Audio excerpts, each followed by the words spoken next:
again, I'd like to welcome everybody, both of those of you who are here in the audience tonight, but everybody watching online as well, as we call to order this joint meeting of the Cotati City Council and the successor agency to the former Cotati Community Redevelopment Agency for Tuesday, 9/11.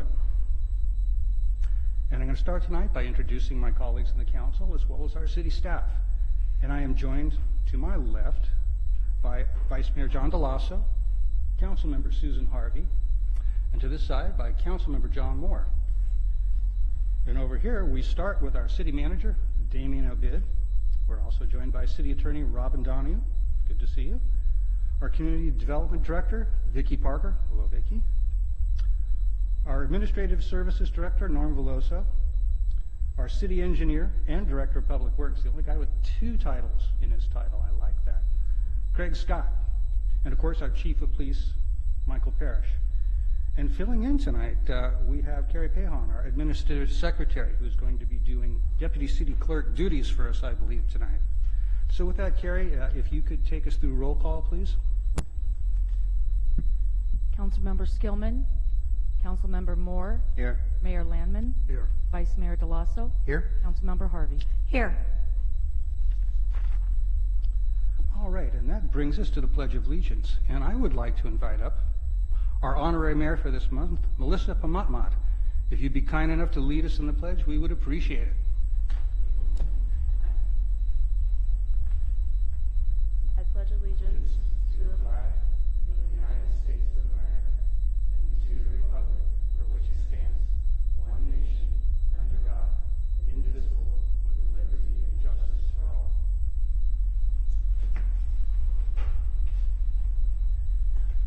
Thank you, Melissa. And we will start this evening with a proclamation. And we're going to keep this a little quiet because it's actually a surprise, but I'll share it with all of you. So this is kind of top secret. Excuse me, Mayor. Yes. May I wanna... Oh, wait, no, I went right through announcements and I went right to that. Okay. You can tell I want to get to that. I've got it. Now that your all interest is piqued, you could know he's going to be leaving early. This is good. All right. This takes us to 4, approval of minutes and notice of waiving a reading of all resolutions and ordinances introduced and or adopted under this agenda. And we have 3 separate minutes to review: a regular city council meeting on July 24th, special joint meeting of the 28th, and another city council special meeting of the 21st. And we can, according to our legal counsel, take these all as one item. So I'm going to be looking for a motion on that. So moved. Second. Motion by Councilmember Harvey, second by Councilmember Moore. All in favor, please signify by saying aye. Aye. Aye. Opposed? That carries 4 with 1 absence. And this brings us to announcements. And I'll begin with a meeting orientation for new attendees and new viewers. In conformance with the Brown Act and the adopted City Council rules, the meeting agenda includes items labeled as action items, where the City Council will consider the item, and citizens are afforded the opportunity to provide comments relevant to the item being discussed. The meeting agenda also includes a citizens' business item, which is the designated place in the agenda where citizens have the right to say whatever they wish to say. The City Council may or may not choose to respond to comments as the government code allows. However, if the City Council declines to respond, it should not be perceived as giving credence to or agreeing with any statements that the City Council or any of its members believe are incorrect, misinformed, or purposefully biased. Next, I'm happy to report that the City of Cotati continues to have special open office hours on Monday evenings from 5 p.m. to 7 by appointment in the Community Development Department at City Hall as part of its Cotati Open for Business program. This program provides personalized assistance as well as information to developers, current Cotati business owners, and those interested in starting a new business in the city, something we always welcome. Additionally, the Roanoke Park Cotati Regional Library hosts events for all ages, including art exhibits, book clubs, and children's programs. These events continue to be free and open to the public, and for information, you are welcome to call the library at 584-9121 or visit them at www.sonomalibrary.org. Additionally, the Cotati Historical Society Museum is open regularly, the second Tuesday of each month from 5 to 7 p.m., Saturdays from 1 to 4, and by appointment as well. For more information, they'd be happy to hear from you at 707-794-0305.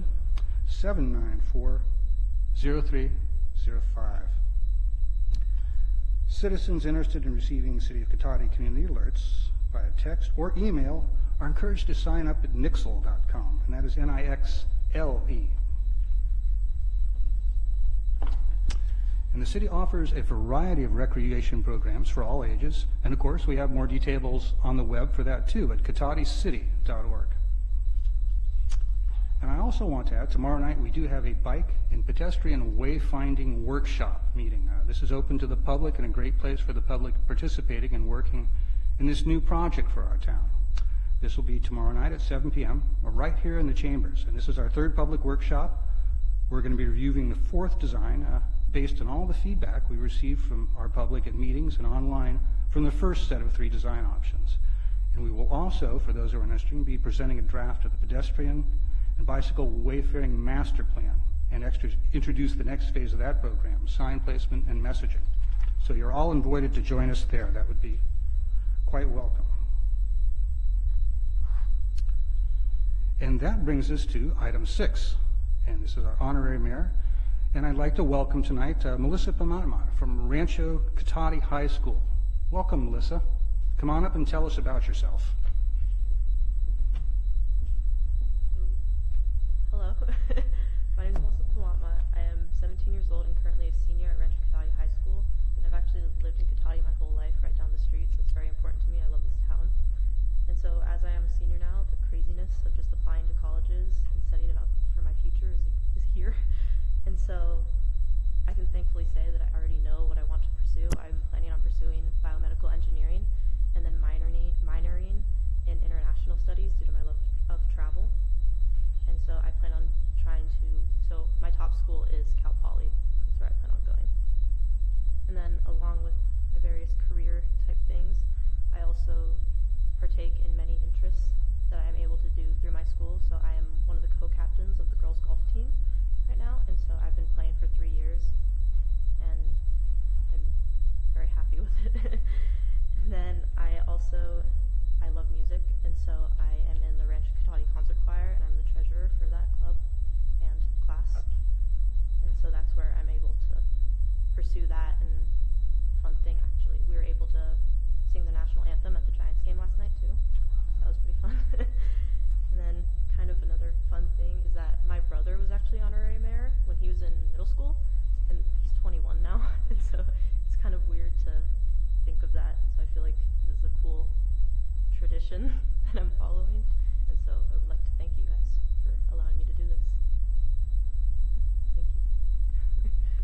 Well, very good. Good to hear from you. Now comes the intense, difficult grilling that all honorary mayors face.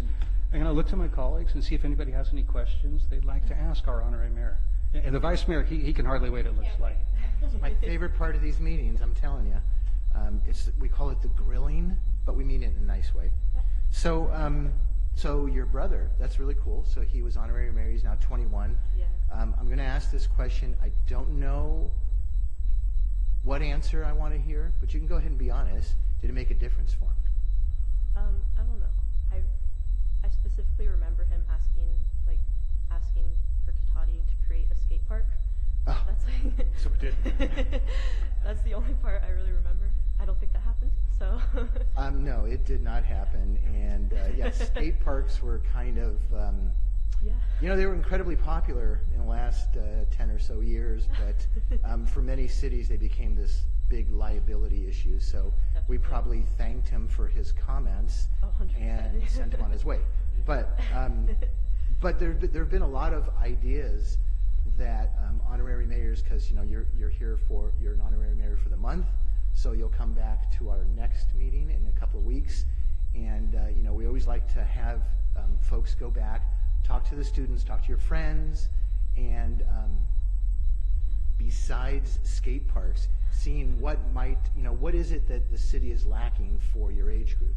Mm-hmm. What would you guys like to see? We've had study hall teen rooms that have been set up in the past. We've had a number of them that have, honorary mayors come back with their friends and do different projects, you know, in the city. I know you guys, since I had 2 kids that graduated Rancho, I know you have a number of volunteer hours and service hours you have to do. How are you doing on those? Getting there. Getting there, okay. Well, that's good. That means you have a need. So we can fill that need, trust me. You can contact our recreation department and Ashley Wilson there. She can give you like about 12,000 hours of stuff to do. I don't think you need that many anymore, but anyway, just something to think about. So my last thing, I know, I go on ad nauseum here. So you got to sing at the Giants game. Yeah. Did you say last night? Yeah. Wow, that's really great. How come they didn't win? I don't know. Could you, if you could do something about that, that'd be great. I'm not going to put any pressure on you there, but again, we'd love to hear some, fresh ideas of what's out there or what's not out there for teens, and even what's out there and what's working, because it's good to know, if there's some certain programs we're doing for teens that are working, that's great, and if there's stuff missing, we'd love to hear that. So thanks for being here. Thank you. All right, who would like to go next? I'm seeing Councilmember Harvey raise her hand.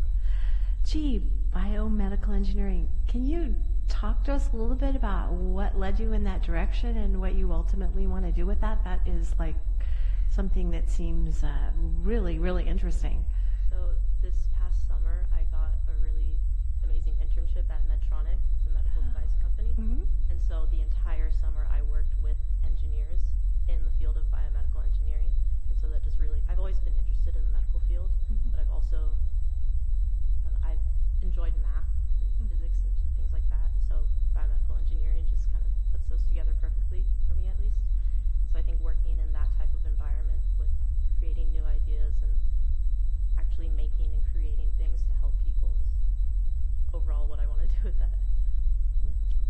I think that's very noble to want to do that, to combine that need of helping people with making things to help people. I also think it's really awesome that you got to have an internship. I think it's a very useful thing for youth to be able to do internships, because then they can kind of feel out different things to see what they might want to do. But I wish you best of luck, and I guess we'll see you in a couple of weeks. Thank you. Very good. Councilmember Moore. Well, it's great to see you again, Melissa. It's amazing. I coached Melissa when she was maybe 10 in girls softball, somewhere around there, younger than that. So I think it's great, and the maturity that you have and the things that you're looking forward to, and you never know when you know someone early on in their life what they're going to mature into, and I think it's great that you're taking on those aspirations. That's wonderful. Do you ever get to sing while you're playing golf? Practice your singing. Yeah, I guess. No, I think it's great, and thank you for so much for accepting honorary mayor. Thank you. Very good. Well, let's see. I was going to ask you about biomedical engineering, but there's a second part I want to ask you is international studies, because these are two somewhat really just similar things. So I understand your passion for biomedical engineering. Let's talk a little about the international studies. What brought you to that as something you're interested in? So ever since I was young, I've been lucky enough to be able to travel, and so a couple times we've been to the Philippines, like half my family's from, and I really cherish that time. And I've been in middle school. I was in a program that kind of promoted going on like field trips and things like that, and so I was able to explore the Northwest coast, like Oregon and Washington, through that program. And so I just think a love of travel comes through that, and also I've learned that like international studies, it's kind of a given that you're going to go abroad and study abroad. And so it's always something I've wanted to do. And if I can kind of study abroad with like a internship, I guess, in engineering or something like that, it would just be really beneficial to everything that I want to accomplish. That would be great if you could combine the two. That would be excellent. And it sounds like you've done, thanks to your family, you've done some good coursework essentially through your travels to prepare you for that. So wonderful. I'm feeling like somebody's at the door or something. That's a new one. We don't usually hear that noise, folks. I'm not sure what that is. So let me, just one last thing. I'm going to ask you not to give up on us on the skate park. I get that it's been some time, but you know, this is something that's still being talked about. And obviously, folks who've lived here a while have noticed we've been trying to catch up on a lot of infrastructure in this town, but we also have some areas where we're investing in the things that people use: basketball courts, volleyball courts. Evidently, pickleball is something. I never knew that, but evidently it's important to people. So I see no reason why we can't get there eventually, and I hope it's not so long that you don't have an even younger sibling coming here and saying, I remember when you told my sister that too, but we hope to get there. So with that, I'm going to ask you, before I let you go, I think you brought some folks with you tonight. I wonder if you'd like to introduce them. Oh yeah. So I brought my mom, Kelly, and then in the back is my grandma and grandpa. Nice. Now, normally I wait till the next meeting because we have a proclamation, but I see we have the community voice here, and I think it would be a good idea to invite you and your family up to join us for a picture. And that way maybe we can get a little press for you. How's that sound? We'll invite everybody up to the front of the dais if you'd like, please.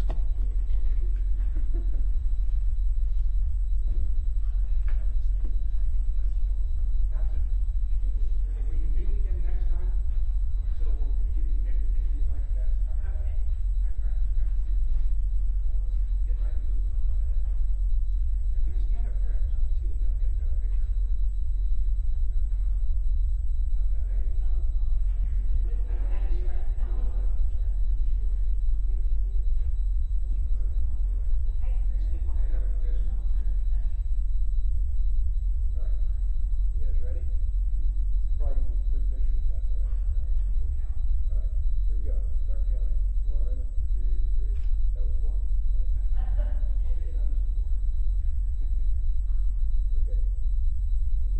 Make a change here.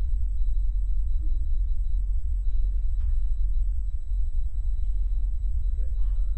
Sorry. All right, 1, 2, 3. And 1, 2, 3. Thank you.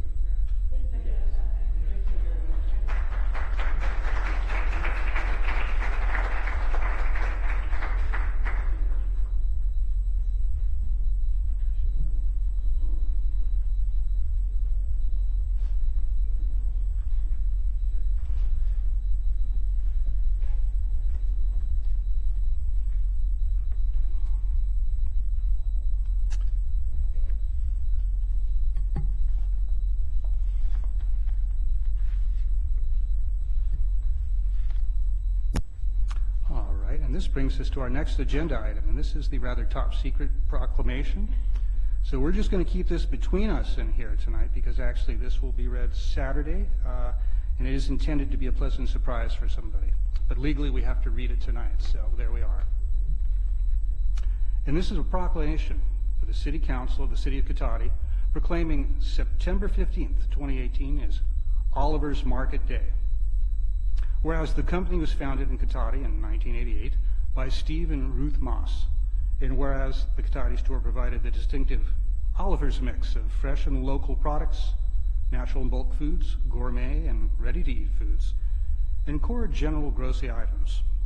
And whereas the Cotati store expanded from 25,000 square feet to 36,000 square feet in 1994, and from 2000 to 2007, 2 more stores opening in Santa Rosa, and when a 4th store then opened, 2016 in Windsor. And whereas the stores provided employment, great customer service, and important community support to the town of Cotati throughout their 30 years of service. And whereas in 2009, Oliver's joined the Go Local Sonoma County, a network of locally owned businesses, residents, nonprofit organizations, and government agencies working together to build a resilient, thriving local economy by supporting local, independently owned businesses and promoting sustainable practices. And whereas Oliver's has donated hundreds of thousands of dollars in cash and in-kind support to community groups and charities throughout its histories. And whereas in 2012, Oliver's management responded to rising healthcare costs and employee needs by creating a self-funded health insurance program so that eligible employees could have coverage.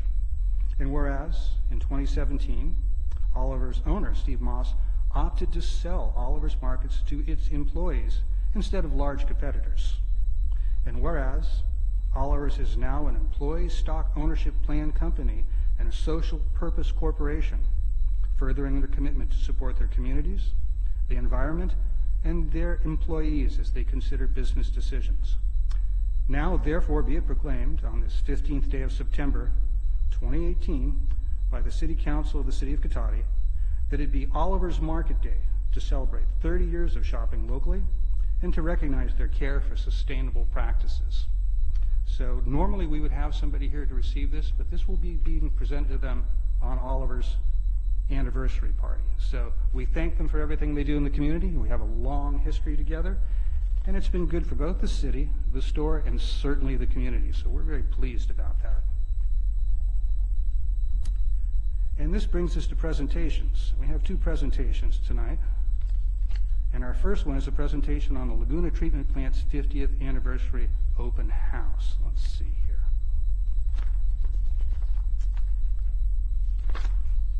And I believe Mr. Scott will be presenting this.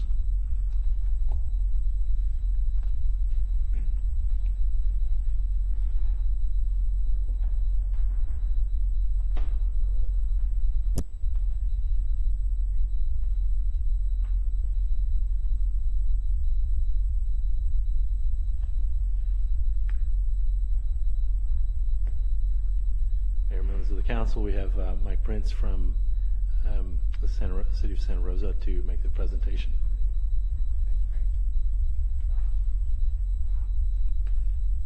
Good evening, Mayor and members of the council. As Craig said, my name is Mike Prinz. I'm the Deputy Director of Sub-Regional Operations for the City of Santa Rosa. For the benefit of you all and any of the members of the public who may be watching the presentation, Sub-Regional Operations in Santa Rosa deals with essentially the wastewater treatment plant that serves the 5 sub-regional partners and all the downstream systems. So that is essentially my role for Santa Rosa, and the City of Cotati is a notable customer of that system, and I'll highlight some of that in a little bit. But I'm here today to personally invite all of you and any staff and members of the public who might want to attend what I think is a pretty significant event, and that is the 50th anniversary of the Laguna Treatment Plant, which serves, as I mentioned, the 5 sub-regional partners. The last time I presented anything like this was when I presented the 10-year anniversary of the Geysers Pipeline, which is a pretty significant piece of infrastructure in the region, which transmits 2/3 of the recycled water produced by the Laguna Treatment Plant to Calpine's facilities up above Healdsburg.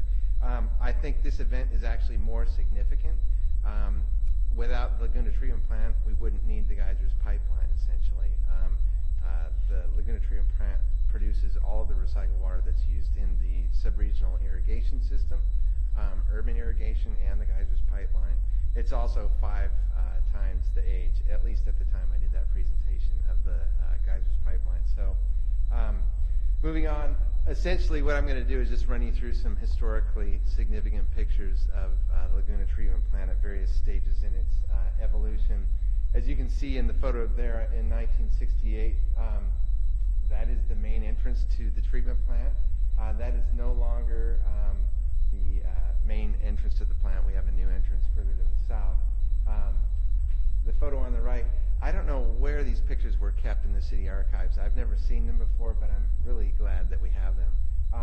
I would almost characterize the picture of the plant on the right as when it was in its more, I guess you could say, its cute stage of its evolution. It has evolved significantly beyond that photo, as you'll see in a little bit, but that's what it looked like in 1968. In 1976, there were significant improvements that were done. This picture is looking more to the north, a little bit different than the prior photos. You can see on the right-hand side of that photo that digesters are under construction. That was a pretty significant stage in the evolution of the plant. And in the lower left of that photo, you can see the chlorine contact basins that were being constructed at the time. I am a civil engineer, so I'm maybe more interested in this stuff than the average member of the public, but I feel like I'm here, so I should point that out anyway. In 1977, we solidified relationships with the sub-regional partners, which consist of Cotati, Rohnert Park, Sebastopol, the City of Santa Rosa, and County Islands, the South Park Sanitation District operated by the county. In 2018, the plant looks substantially different. This photo, I think, was taken with a drone, actually, and it's looking more to the northwest. And sort of at the top left-hand side of the photo, you can see some of the water storage ponds that we have that we store recycled water in for the majority of the winter, and then distribute that to our irrigation customers during the summer. So the plant is 50 years old, and we're making a big thing of it. There's a celebration on the 22nd of September that's coming up. Starts at 10 a.m., goes till 2 p.m. We could probably go later if we need to get a few more hay rides in. We are going to be doing hay rides. I think I have some brochures here about it, bilingual brochures and some posters, but people need to sign up for those hay rides in advance. There's no charge. I'm told they're going like hotcakes, the proverbial hotcake, and we may actually need to add more tours because I'm surprised at the popularity of the event. I'm actually very happy about the popularity of the event. Anyway, there are going to be activities for all ages. I think primarily younger people. Snacks and refreshments. I'm told there will be vegetarian options as well. I don't think it's going to be a very big meal type refreshment situation, but there will be, I think, hot dogs. So that is a picture actually of Joe Schwall, who is not only possibly the tallest person living in Sonoma County, as you can see by his feet having been cut off in the photo. He is actually pretty tall. He'll stand out, and he will be guiding the hay rides. But he is the treatment superintendent for the plant, so it's, I think, somewhat poignant to have him delivering doing the emceeing of the tours, I guess, if you will, while we do that. So please join us. We're encouraging all sub-regional partner agencies to attend, anyone who can and wants to. Damien, I'd love to see you there. I will be there, and members of the public are strongly encouraged to attend. And as I said, I have an unwieldy stack of handouts for the public. I think you may have some examples of them there as well. They can be placed wherever you normally place publicly available information for members of the public who visit City Hall. And then also some posters if you want to post these somewhere, a couple. I think these are the biggest ones we have, but if you can post them anywhere you want that's prominent so the public can see those as well, that would be great. And I hope to see you all there. If you do have any questions about the plant or the celebration, I'd be happy to entertain them while I'm here. That's a perfect segue, Mike. Thank you. I'm going to look to the council and see if you have any questions. No? So let me just clarify. This is September 22nd, Saturday, from 10 a.m. to 2 p.m. Is this correct? That's correct. Excellent. And the contact for people who would like to get in the hay rides, because I'm going to tell everybody, they are going like hotcakes, I'm hearing. It would be srcity.org/tour the plant. I believe so, yes. Okay, so that way. And if that doesn't work, who should they email? They could actually email me, which is fine. It's a fairly straightforward email address. It's mprinz, M-P-R-I-N-Z, @srcity.org. Okay, so we have two options. Good. We're going to make sure we get those sold out for you as best we can. Good. All right, I'm going to ask you not to go away. I'll ask you to sit down, but they might have some more questions because I'm going to open this up to the public and see anybody wants to comment or ask any questions. Thank you for being here, Mike. Sure. I'll just leave these with Craig. If you could leave them right over here, that would be perfect. Thank you. All right, I will open this to the public, see if anybody wants to speak. No, not tonight. Not going to touch this one. Okay. Well, thank you very much for being here, and we're going to wish you the best. If we don't get to be there, we're going to wish you the best of success. It sounds like a good thing. See you all there. Good. And this takes us to item 8B, which Mr. Scott, I think, will be taking us through this again. And this is an annual report by Daily Acts on Water Conservation and Stormwater Education. So I believe you'll at least be kicking this off for us, Mr. Scott? Yes, that's correct. I see Mr. Start this DiMatteo out. in the audience, so I'm guessing there might be some other people as part of this.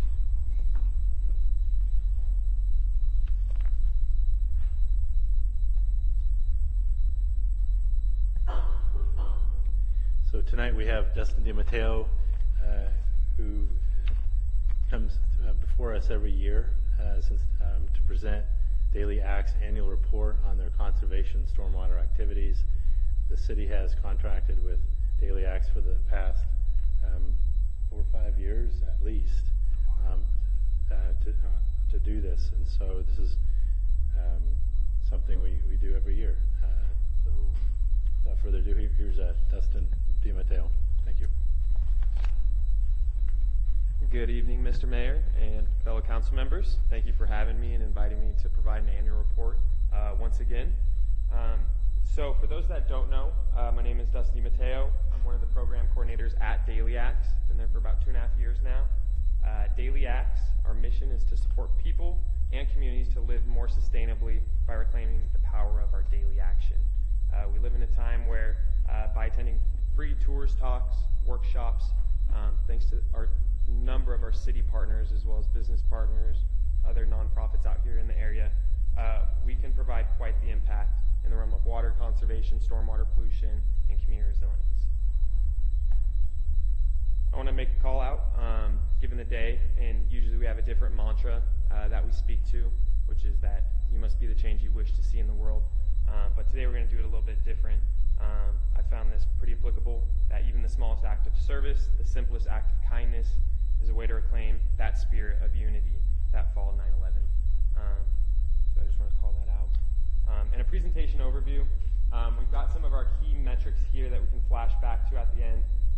But speaking to number of people engaged and educated, number of workshops, seasonal group maintenance days, many of these are the deliverables that we work with our city partner in Public Works, as well as the rest of the council to help them meet some of their goals. So we'll cover some of those deliverables very quickly, highlight some of the successes, and then obviously lean into some of the new opportunities in this New Year's contract. So our first deliverable would be our workshops, presentations, and events, once again, all free. 1A was our gray water installation. As you can see, we had 16 people signed up, 9 attended. That actually worked in our favor because the host site had a smaller, not outhouse, but side shack where their laundry unit was placed. And what we were able to do was successfully install, saving 2,300 gallons per year and rediverting what would be essentially wasted water out into the landscape for native pollinating plants. And in a sense, this was a great opportunity for me. As you can see there in the center, that's Kellen Watson, our prior senior programs coordinator. I'd like to make a quick call out to Amy Silverman, who is our new senior programs coordinator. She came to meet some of you folks as well as see how these things typically run. So that was a fun event, small group. Segueing into the next part of deliverable 1B would be the creek cleanup, which I would have to admit was my favorite program of the year. It was a new element to our contract where we partnered with folks that initially founded and participated with the Cotati Creek Critters. It was just a great intergenerational opportunity for students from Sonoma State University and their volunteer coalition called JUMP, which stands for Join Us Making Progress, to work with some of these folks who have been out here for so long and could speak to the plantings that they did out there, the work that they've tirelessly did and partnered with the water agency to do. And quite frankly, one of my favorite parts was surprisingly the report that came out of it. We were able to innovate in some degree and provide a litter density map, which tracked not only the qualities but the quantities of trash we found on the creek in a small stretch of downtown Cotati. I've got the report here if anybody is interested in seeing. It's kind of cool to see how these things visualize and lay out in Cotati. Additionally, this is our second year doing a talk series. Our first one was the Sustainable Landscapes Talk Series. This past year was called the Resilient Homes Talk Series. In totality, 69 folks attended in comparison to 82 last year, so there was a slight dip. But on that last one, Drip Irrigation 101, it was actually raining. So after work, some rain, I could see why some people decided to just stay at home. But to get 16 people was still great. This was our best opportunity to speak to some of the rebates and Cash for Grass program that the city offers. We're able to have not only experts come in and help us out with some of these key topics, but then we're able to take a more intimate, deeper dive with the residents who are participating or would like to participate. So now deliverable 2, our Community Resilience Challenge. Typically we do a garden in a day. Last year we did the Charles Street Village Garden, which is one of the Burbank housing properties. And this year we decided to just focus on building more community around Pocket Park. So we hosted, in red there, the Cotati Wildlife Corridor, Potluck, and Work Party. A relatively small turnout, but we were able to dish out over 50 different plants so people could start to take action, whether they're growing food, saving water, conserving energy, reducing waste, ultimately, once again, we wanted to build community, and we felt like we did that, as well as make sure the park looked nice and pretty going into a new year.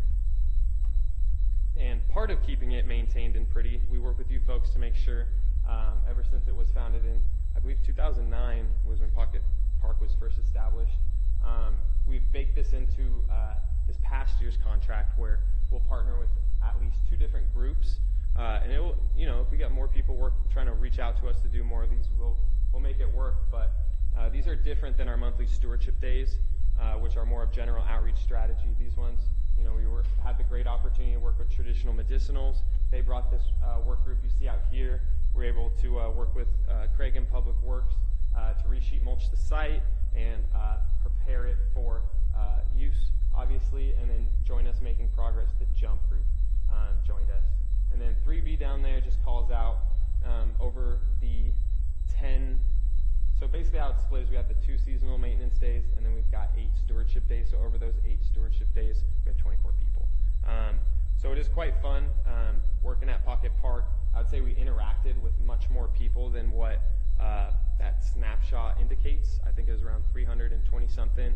I've probably talked to over 500 people there just passing by, making small comments. What's that plant? You know, trying to help them out and ultimately inspire them to do some of this work in their yard. To evaluate in general this whole contract, I kind of summarized some key points I don't like to typically read, but you know, we increased people engaged and educated from around 284 to just over 300. Could have been more if I could get a little ticker out there and count those people that walked by. The creek cleanup, as I mentioned, Craig and Anwar from the Stormwater Pollution and Public Works Department mentioned that this report could be in alignment with some of the N4 California State Water Board requirement and mandates that a lot of cities now have to do. So it was fun to not only do this project with a variety of people, but to actually have it go towards something on a much higher scale. Additionally, another successful gray water installation. We add a lot of our project profiles on our website, so people are able to virtually see the types of work that we do, and basically in the way that we form these reports, we're able to replicate them on our web, so people get to understand kind of the DIY components that go into doing it. Sometimes that is a big bar of entry for people, is they just think it's too technical, they can't do it, I need to hire somebody. Additionally, popularity in the talk series continues. Small dip due to rain. Furthermore, the work groups at Cotati Wildlife Corridor, is great to have Traditional Medicinals reach out to us and say, hey, we're over in Roner Park at Somo Village. We'd love to come out there and participate in some of the work you do. Ongoing student involvement is always great. Michael Knappman, a Master Gardener, has taken young student groups from, I believe it's La Fiesta Elementary School to Pocket Park, having them try Jerusalem sage and checking out different plants and some of the pollinators out there. So it is a lot of fun to see a variety of students. And then I was fortunate enough to be nominated for Educator of the Year award with several other really amazing people by the Roner Park and Cotati joint Rotary group. So that was very special for me to get acknowledged in that regard. And then new opportunities coming up on this next year. I wanted to just call out, you know, that the Park Master Plan had some updates and results and some great surveys that folks participated in. And one of the ones I saw was the native buffers on the Laguna de Santa Rosa Trail. Segueing to the next line underneath that, Burbank Housing. I mentioned the Charles Street Village Garden.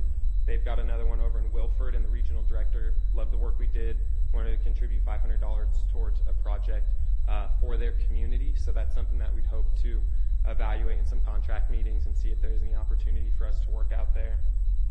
Furthermore, next spring will be our 10th anniversary of the Community Resilience Challenge. I'm trying to think back about how old I was when this thing started, and let me tell you, I was definitely not doing the type of work I do now. It's probably playing soccer or something way out and not thinking about all this community organizing stuff. But that also ties into the Resilient Homes launch. I called that out in the talk series. I think a lot of folks over these 10 years take action to do growing food, saving water, so on and so forth. And a lot of people have been doing that for so long, especially in Sonoma County. It's a very progressive place. And even those that aren't as progressive still enjoy growing food or cherishing some of the values that they grew up with. And they say, what's next? You know, there's a robust action list. So what we're doing with Resilient Homes is trying to register 50 sites that serve as hubs for their communities. They're demonstrating, they're modeling sustainability features. Furthermore, they're educating their local community, because as a small, mighty nonprofit, we only do about 100 programs a year. But with working with particular home sites, featuring them on the website, providing them the resources they need, there's no reason that it can't grow from 500 to 1,000, so on and so forth. So it's a new program, hopefully launching in the spring to kind of envelop what is the 10th anniversary of the CRC, which is quite special. And then obviously Farmstrat Veranda Fletty Ranch, we have nearly acquired insurance, and we are slowly but steadily moving things forward. And I do hope to build community around a number of the model sites. The one that you guys have out here at City Hall, the one at the ranch, Pocket Park, of course, Charles Street. Trying to develop a little crew of people, little daily actors to come help me pull weeds and stuff and support Public Works and some of the maintenance that they do throughout the city. And Cotati Hotel, we spoke with one of their developers out there and learned of the project. You know, I heard it came up through City Hall and the council, and it was nice to hear behind the scenes some of the work they're doing, and quite excited for that opportunity to be coming to our small city, and just wanted to let them know that we are on their radar and that we hope that we're on theirs. So these are some of the new opportunities. A breakdown of the deliverables we're looking forward to this year. It's slightly different than last year. We've got the 8 monthly stewardship days and the 2 seasonal larger work group maintenance days, just like we did last year. We've got the Cotati Creek cleanup coming up September 22nd, same day as the Laguna treatment tour, but it's going to be from 9 to noon. So I'd love if some people help clean up the creeks, and then we all make our way over for some hayride tours and, you know, hotcakes. Hopefully they're all selling like hotcakes. And then lastly, the garden tour. We took a break last year and subsequently did the garden in a day and utilized those funds for that opportunity at Pocket Park. But we got a lot of feedback that the garden tour is something of value, especially in this area where a lot of people are, you know, just down the street growing food, doing some rain catchment. There's a lot to speak to in Cotati, and definitely a lot of opportunity to plug our local model sites, maybe Charles Street Village as well. And lastly, you know, the skill building presentation talk series again. People like it. We're going to mix up our outreach strategy as well as the way we roll them out. Hopefully come up with some new innovative topics that people are really excited about. But that's kind of our breakdown for this year. You know, we don't have a CRC garden in a day. And with those funds with Wilford Lane, I think we can have an ongoing discussion about how those funds could be used. But it's great to see another nonprofit supporting a great cause, wanting to collaborate in Cotati. And, you know, the people, projects, and possibilities in the past 2.5 years has been outstanding for me as a young educator in this community. I'm fortunate enough to live and participate in the Movie in the Park Plaza nights that you guys have. Sad to hear the last one just went by. The farmers markets. I go to the church over here on the end. It's been truly a blessing to be an active resident and somebody who also gets to do some community organizing. So that's a big kudos to all of you, and I look forward to doing more work with you. Yeah, thank you. And thank you, Mr. DiMatteo. Before you step away, I'm going to ask the council, do you have any questions for our staff or Dustin? Mr. Vice Mayor. Thanks, Dustin, for that's a lot. I talk fast. No, you do talk fast, but it was a lot, which is very impressive. One thing, too, I want to say about Pocket Park is my wife and I typically try to go over and help when you guys are doing your volunteer days, but we also go over on days when you're not doing your volunteer days. Mm-hmm. And the one thing you're not capturing that you can't capture is how many people are asking questions about what are these plants and how is this working for days and weeks after your events. I mean, people can see the activity when there's work going on there, piles of shredded bark in the street, you know, all the good stuff. But it's pretty impressive because, I mean, for weeks after, literally, I know we're getting questions, and I'm sure there's just a lot of talk as people go through the neighborhood, especially because of the bridge there. So, you know, bridges several neighborhoods. So it's something you can't capture, but it's significant. And I wanted to point that out just in case, because it does go on for a long period of time, which is great. That's awesome. Yeah, so thanks for all the work you guys do. I just want to comment on the efforts that you have put in and the results that are showing. I think it looks much better, and it looks like it's been maintained in a much more eco-friendly way. So thank you for that, and thank you for your works. Yeah, I think we segued a little away from questions, so I'll just add my comments very quickly to that and say I was impressed to see the cleanup of Pocket Park just about the time I noticed it needed it. Next time I walked by, it looked so good. So thank you for that. I guess I did actually have a question. When do you sleep? I say I was that. asking the same thing the other Yeah, day. I say that not kidding because I'm just very impressed. I think one of the benefits of that presentation, particularly if you actually look at the report and look through it, all the breakdown of the hours was an eye-opener. How much time is actually truly invested in all this. And what I find impressive is the amount of organizing that you're doing throughout the community. And I think that it's interesting because as you pull this all together, the more you do that, at a certain point, you're really going to potentiate this whole thing and it's going to be taking off like crazy because I think you start getting all these things together. We used to have a very strong group that supported Cotati Creek Critters. As a matter of fact, we have Jenny Blaker in the audience who was one of the leaders of that. And that was something we valued very much, so I'm very pleased also to see you working on that. That makes me smile. You might actually drag me out for that, I think, though after a couple of hours, I don't think I have energy for hay rides. So. That sounds good. So thank you, Dustin. Don't go far. I'm going to open up to the public and see if anybody has any comments or questions they'd like us to try and get answered. So thank you. Yeah, no problem. Thank you. All right, let's just open this up and see if the public, since we asked some questions and talked, if anybody wants to speak on this or comment. Ms. Blaker, please.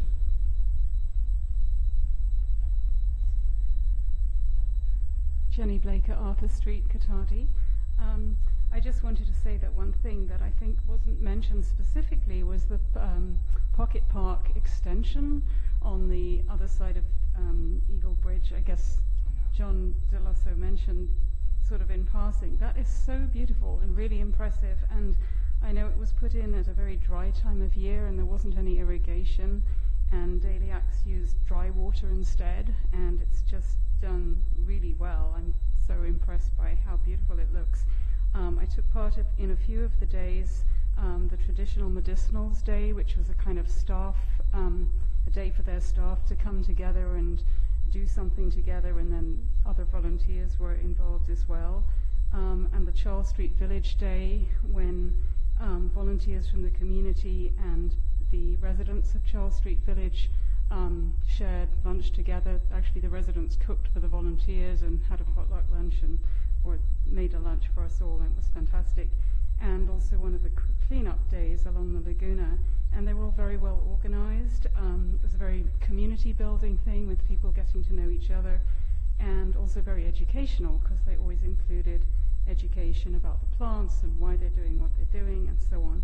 And it's also very exciting to see the kids from University Elementary at La Fiesta School getting out now and learning about wildlife and ecology and water and everything by coming along the Laguna there and seeing what Daily Axe is doing as well as what was done in the past. So very impressive, and thanks to Daily Axe. And thank you, Ms. Blaker. Mr. Hancock, welcome.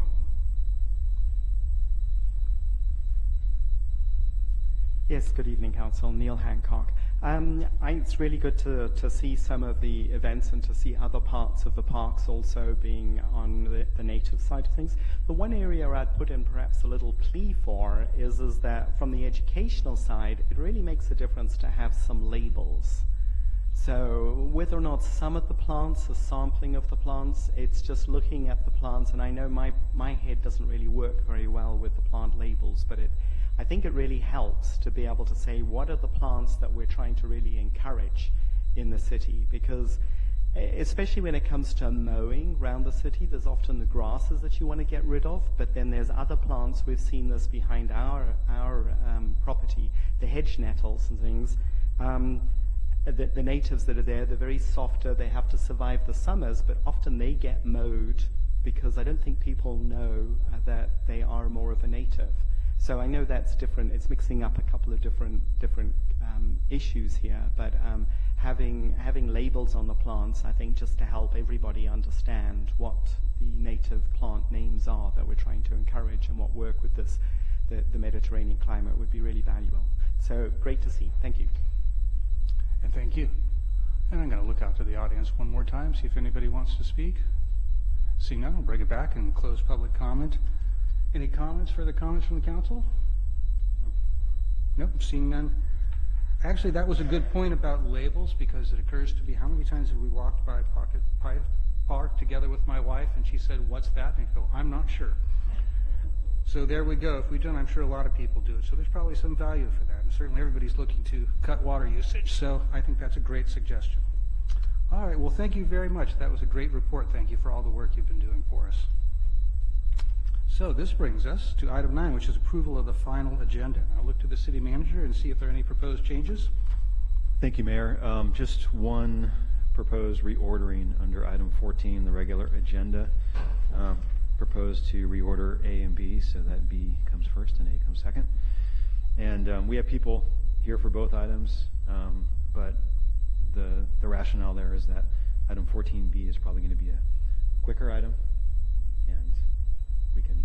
Okay, no pressure for item 14B, but it has to be a quicker, shorter item now, so very good. We can do that. Thank you, City Manager. Thanks.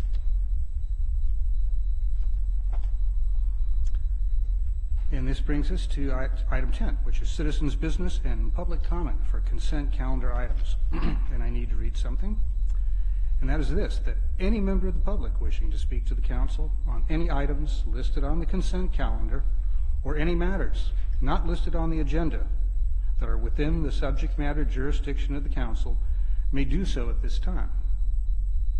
Pursuant to the Brown Act, the council is not allowed to consider issues or take action on any item not listed in the agenda during this period. Pursuant to City Council Policy 2017-02, comments of any member of the public are normally restricted to a total of 3 minutes in length per person for matters not on the agenda, and a total of 3 minutes per person in length for any and all items on the consent calendar. The mayor may extend the time limit for a reasonable time where a disability accommodation has been requested. And with that, I'm going to open citizens' business. I have no cards. I'll see who would like to speak tonight. Looking to the audience, anyone? Mr. Hancock, all right. Yes, good evening, Council. Actually, I'd just like to mention, I hope this isn't out of order, but on the minutes, I'd just like to make a plea that there aren't any, that the acronyms are spelled out. In the minutes of July the 24th, 2017, it said LOCC Legislative Committee. So it would be just nice if those sort of events could be, or those things could be spelled out in the minutes. Thank you. Thank you for that. Anybody else have anything for us? Anything on consent? Anybody wish to speak on consent before I close this? Seeing no great rush to the microphone, we're going to close this. We have consent calendar items A through B. Do I have a motion from the council? Move to approve. Move to approve from Councilmember Harvey. A second from Councilmember Moore. All in favor, say aye. Aye. That's 4 ayes, 1 absent. Motion carries. And this leads us to direction and future agenda items. Do any council members have anything they wish to bring forward tonight?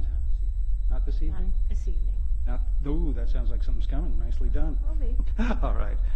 With that, then, that takes us to public hearings. We have a public hearing tonight.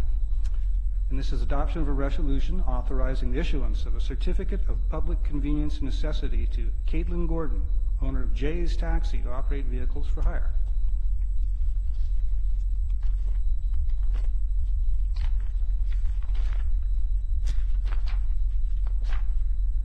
And I believe Chief Parrish, will you be taking, yeah, and there you are, you'll be taking us through this, or starting this for us tonight. Welcome. I will. Thank you, Mayor, Council. So tonight, this public hearing, as you say, is to add another taxi cab company to our city for services. I will tell you that the applicant is not here tonight, Caitlin Gordon. She is on a planned vacation and could not be here. So the subject is, as you stated, it's the resolution authorizing the issuance of a certificate of public convenience and necessity to Caitlin Gordon, owner of Jay's Taxi, to operate vehicles for hire in our city. So the recommendation is that the City Council adopt a resolution authorizing the issuance of the certificate of public convenience and necessity to Jay's Taxi to operate in Cotati. The background is, in our Muni Code states that we must hold a public hearing to review request of the issuance of the Certificate of Public Convenience and Necessity. And Caitlin Gordon has requested approval within the city of Cotati.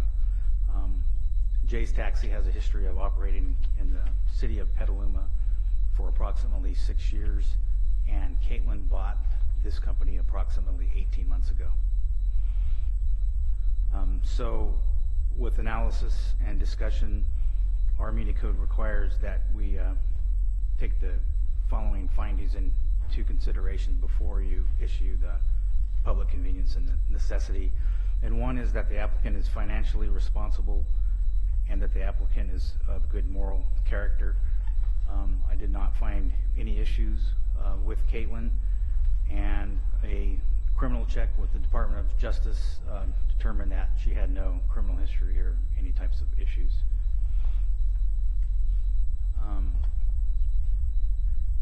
The ordinance also states that the persons holding permits or license under the experienced and efficient management earning a fair and reasonable return of their capital devoted to such services. So I did do a further background check, and I checked with the city of Petaluma, specifically with the police department and their records manager, and Jay's Taxi, operating approximately 6 years in the city of Petaluma, has no issues with the police department. No negative contacts were noted.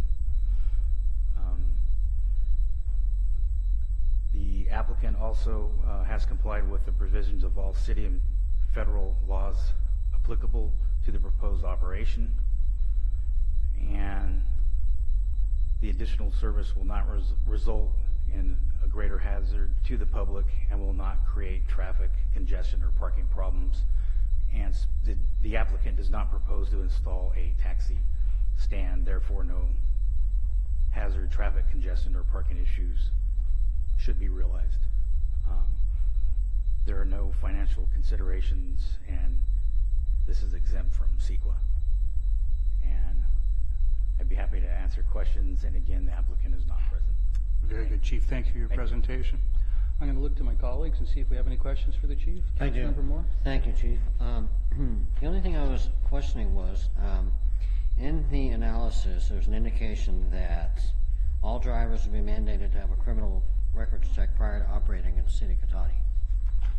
Is that also applicable to the utilization of independent contractors? Yes, so she has approximately 10 drivers that are independent, and if they're going to operate in the city of Cotati, we will live scan them. So in other words, we'll fingerprint them. Terrific. Thank you. You're welcome. Anything from this side? Councilmember Harvey. With looking at adding a new company, what is the total then companies do we have? I know we have a couple others, but I wasn't sure exactly how many others we have. That's going to bring us to 3, and then but the majority right now is Uber and Lyft by far, but not everybody uses that, and so this would be the 3rd. Okay, thank you. You're welcome. Good variety of choices. Mayor Lehman, please. Didn't we just lose a licensed taxi company last few months? I don't know if we've terminated a contract with anybody. I thought there was something where they didn't renew. Maybe I misread that. Yeah, I don't think it was Ace that. or something? I don't think it was that recent. Was it Sam's possibly? But it hasn't been Okay. too recent that I'm aware of. Yeah. Thanks. Yeah. All right. With that, I'm going to open this to public and see if anybody has any comments, questions. Seeing no one approach, we're going to close public comment and bring it back. With that, unless we have anything further from the council, I'll be looking for a motion to adopt this resolution. I'll move that the City Council adopt a resolution authorizing the issuance of a Certificate of Public Convenience and Necessity to Caitlin Gordon, owner of Jay's Taxi, to operate a taxi service in the City of Cotati. Second? All right, we have a motion and a second. All in favor, signify by saying aye. Aye. Opposed? Obviously none. Therefore, that carries 4 with 1 absence. Congratulations. Hope this good news gets back to Caitlin on her vacation. Thank you, Chief.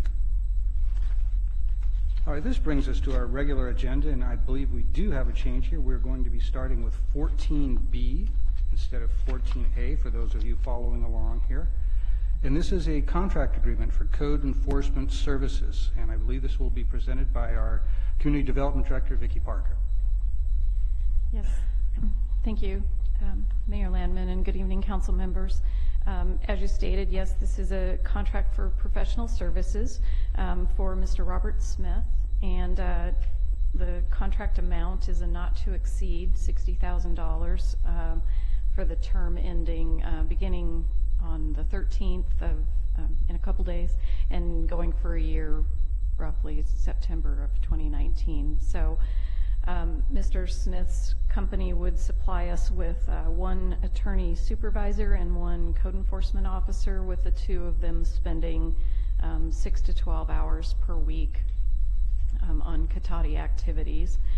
The tasks in the contract, as you've probably seen from the scope of work, is to develop a code amendment that would help us implement our code enforcement program a little more effectively and efficiently, and then to operate that program over the next year with administrative support from city staff. The volume of code enforcement cases that we have in this city is not terribly large. Carrie and I are your code enforcement team, and we investigate and close somewhere around 8 to 12 cases per year. I will say that the vast majority of residents that we make contact with comply immediately when they understand what the violation is, and by and large it's a very friendly encounter that we have with residents. Most of the cases that we get are, as I said in the staff report, kind of fall into 3 categories. They're parking and vehicle related. Most of those having to do with an excessive number of vehicles on the site, so which ends up parking and setbacks, front yards, that kind of thing. What I classified as poorly maintained properties, so overgrown vegetation that is encroaching into neighbors or encroaching on a public sidewalk or otherwise looking a little tired, accumulated litter, that kind of stuff. And then the third category is unsafe conditions or unpermitted work, so folks that do work without permits, and those are, the investigations of those are done by the building official because he's the one that's familiar with building code requirements, but the administration of those violations and the closeout of those are typically handled by Carrie and I. So again, the volume is not high, and the majority of the cases resolve pretty quickly.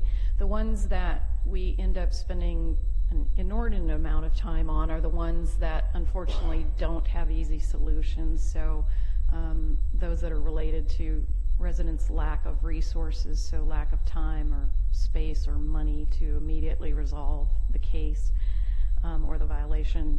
And then a small group of people who just don't think that the city's municipal code should regulate how they use their properties. So it's a encounter that's not going to easily be solved because it's not about the specifics typically.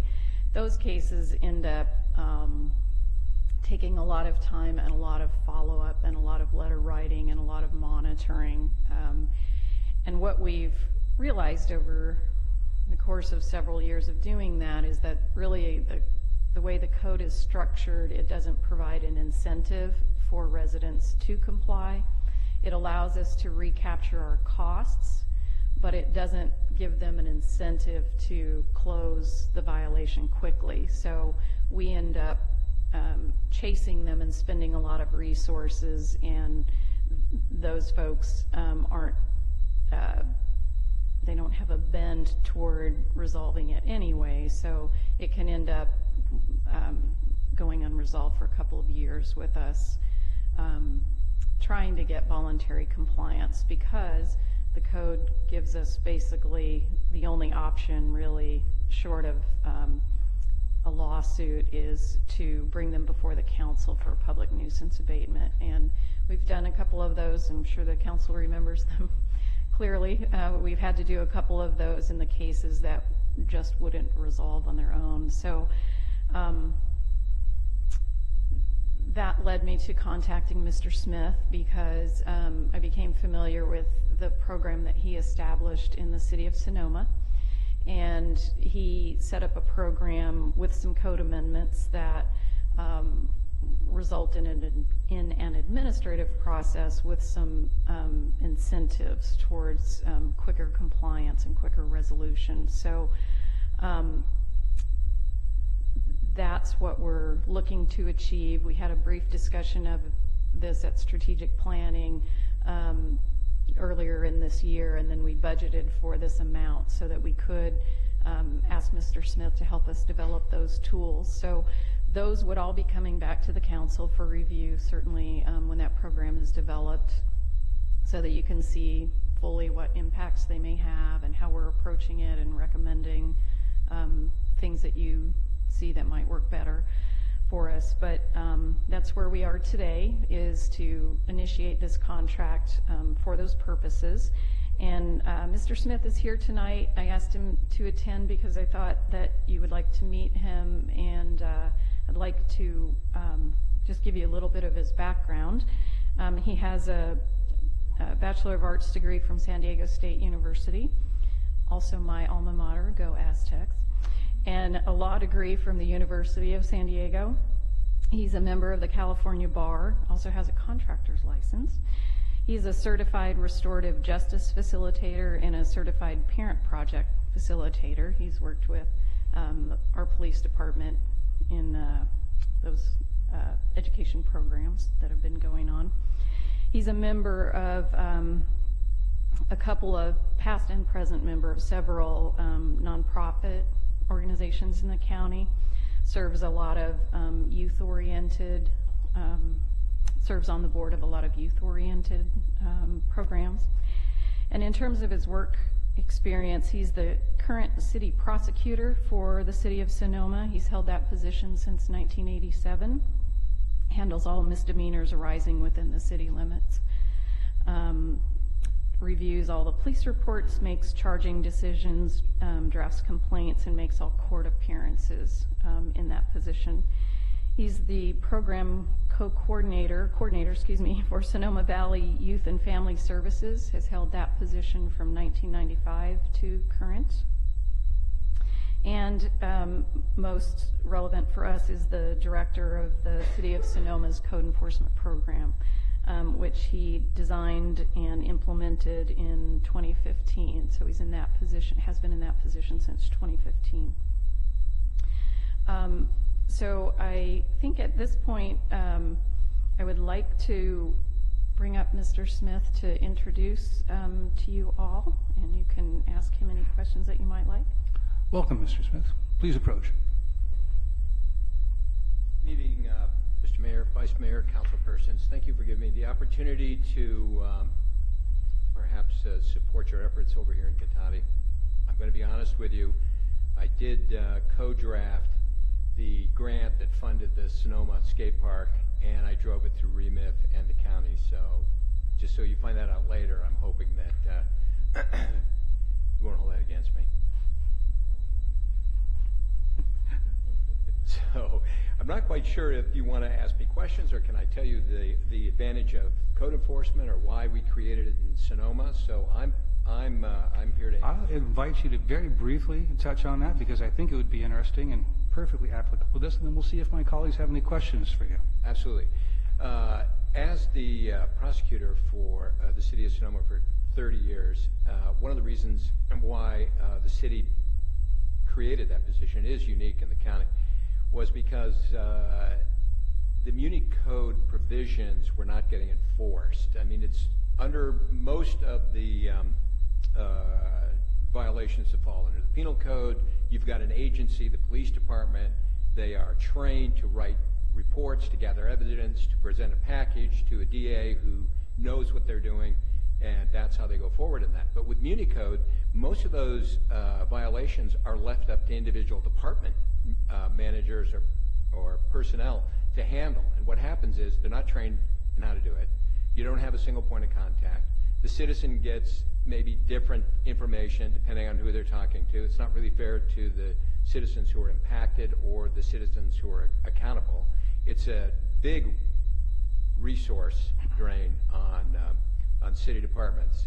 So the city decided that we would, they wanted to move to a different model. So we moved first to a model called the administrative notice and order, which is really an administrative process that keeps you from the courts. My frustration as a city prosecutor is bringing in a city code violation and being taken seriously by a judge. I mean, why are you here on this, garage application or lack of permit? So we went to an administrative process. It stayed away from having to go through the criminal justice system. It was very effective. In fact, it's been so effective that the city, as of June 1st, now has turned back most misdemeanor prosecutions to the DAs because we have the new administrative process in place, which just got approved last week. So it's ease of use, it's fair to the citizens, both impacted and those accountable, and it does not drag out for years resolution of matters. So those are all good things. Interesting. I'm going to look to my colleagues, see if you have any questions. That sort of was my question. How is the program working in Sonoma? So thank you for that. Yeah. Vice Mayor. Thank you, and thank you for being here this evening too. So the tools that are being developed, so this, that Vicki had mentioned earlier, I mean, is the idea for the program to then be self-sustaining, or is there still, and I guess that becomes a staffing question, is there still the need to implement, this process? It seems like you are able to develop something that would be somewhat self-sustaining for any jurisdiction, but I'm guessing there's still a need to do implementation of it. That's correct. Follow through. Is that the structure that we work on first, the tools, is the statutory structure that allows you to address both transitory and more permanent code violations. So you have one process that deals with property, you have another process that deals with if you had an ordinance against smoking or something else like that. You couldn't very well use a 2-week notice period, et cetera, in a hearing. But it's all administrative. It still requires somebody who's knowledgeable. Ultimately, if there's an appeal of a decision, and kind of jumping around, so I apologize, but these processes typically wind up in front of a hearing judge. If the citizen is not happy with that, they can appeal. Then it goes to Superior Court, and it's a trial de novo on there. There are some shortcuts that are allowed because of the prior process, but for the most part, you need to have an attorney. So the tool is merely a structure to allow code enforcement to do its work. But that code enforcement, it sounds like it's more, if this makes sense, more efficient in enforcing it this way than and probably a cost savings at some level, I would think. It's a huge cost savings. Yeah, and I want to go on the record that I'm not against skate parks. Let's just be clear on that. However, I would be against you pushing that forward if the city of Sonoma was ever sued and failed. I'm guessing that hasn't happened. So right now you're fine. Yeah, right now, believe me, I think you're good. I had my skate park in my life. I'm done with that. That's One right. and out. That's all good. That's all good. Thank you. Those are the only questions I had. Thank you, Mr. Vice Mayor. I don't have any questions. Thank you, Mr. Smith. The only thing that struck me is your circle of friends being a contractor, an attorney, and a prosecutor. Must be pretty interesting. Yeah, the only person that'll talk to me is I actually brought my wife. So I'd have somebody to talk to when we left. Yeah. Thank you. Councilmember Harvey, please. It was mentioned that you use instead in this toolkit incentives. Can you explain a little about what those incentives might be to encourage people? Sure. First of all, the number one goal is compliance, and I mean voluntary compliance, right? And most citizens will do it. They're typically unaware of it, of any given violation. So really, if you're rolling out like a new ordinance, you'd start with an education period, and Then you'd go with informal warnings, then formal warnings, then you'd finally start going into monetary incentives, which are the daily penalties that accrue for failing to correct. And those can be substantial. So they're more disincentives than incentives for non-compliance. Right. Okay. It is a carrot that gets smaller and smaller as time passes. Yeah. That's Till the it most turns positive into a framing we can stick. put on it. Great metaphor. Yeah, Yeah. that's exactly right. Okay. Thank you. Well, thank you.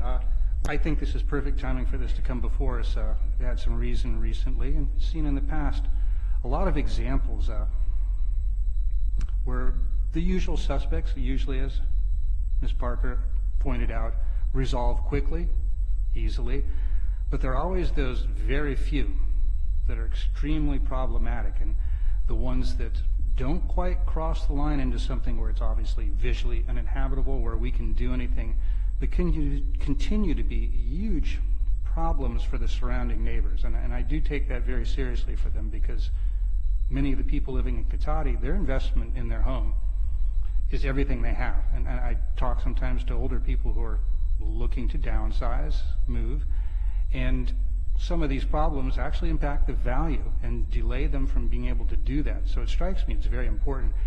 This type of situation, I see the way you're nodding, you know exactly the type of one. Oh, yeah. Exactly.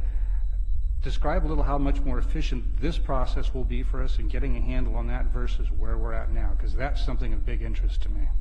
Sure. Well, if you look at when I moved into implementing code enforcement, typically if you had, say, a building code violation, and you had a building code violation where the owner of the property refused, simply, you finally realized after multiple communications from different members of that department that this owner was just not going to do it. And they may send you a letter that says, I need to look at this or something else. And this is a worst case scenario. This is a very, very, very small percentage of things that happen. So time goes by. One letter goes out, 6 months goes by, another letter goes out, another 6 months goes by. Next thing you know, it's 6 years have gone by, and there's 50, 60 pieces of correspondence going back. You try to put a time value on that for the staff that's involved, what they've lost focusing on what they do, and what they've lost trying to understand what it is you want them to do as a code enforcement officer. The efficiencies of that and the cost savings of that are significant. And in addition, you've got rapid resolution. So, I mean, part of the issue I always have is when you have somebody that just insists on being non-compliant, they just won't do it, no matter how much it affects their neighbors and the rest of the community. The inability to resolve that matter sends a really bad message to everybody that's in that community. It says, you know, why don't we just do what X is doing, because they can't do anything about it. And they'll have to bring a civil lawsuit. They'll have to do this. Their remedies are, you know, we hear that all the time. They're just making excuses. So really what you do is it's fair, it's equitable, it's with plenty of notice, and it gets resolved quickly. That's exactly what I needed to hear. Thank you very much. All right, with that, I thank you for your comments. I think we're going to open this to the public and see if anybody wants to speak, and we might have some more questions from you later, but for now, I'll ask you to sit down for just a second. Yeah, exactly, Mr. Smith. Thank you. Ms. Alderman, welcome.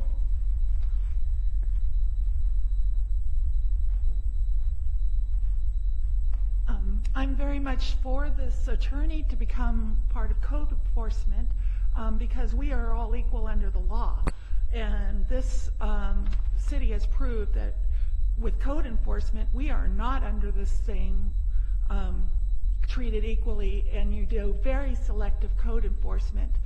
I'd like to point out for 15 months, not just an occurrence, 15 repeated months, you failed next door after the fires and explosion to enforce one building code, fire code, safeguard that caused harm to my family. Things, even the animals in our neighborhood, the environment, the neighborhood, because you did not do code enforcement. You actively engaged it. This is the reality. This isn't your Vicki makes it sound like everything's so easy. No, you have this horrible situation you let go for 15 months, and you harmed people, and you didn't follow the law, and you need to be following the law.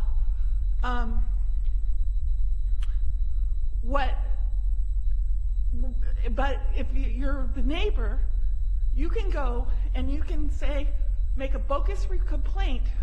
And I ended up, despite not having the 15 months of building code violations investigated, my neighbor was able, in retaliation, to do a bogus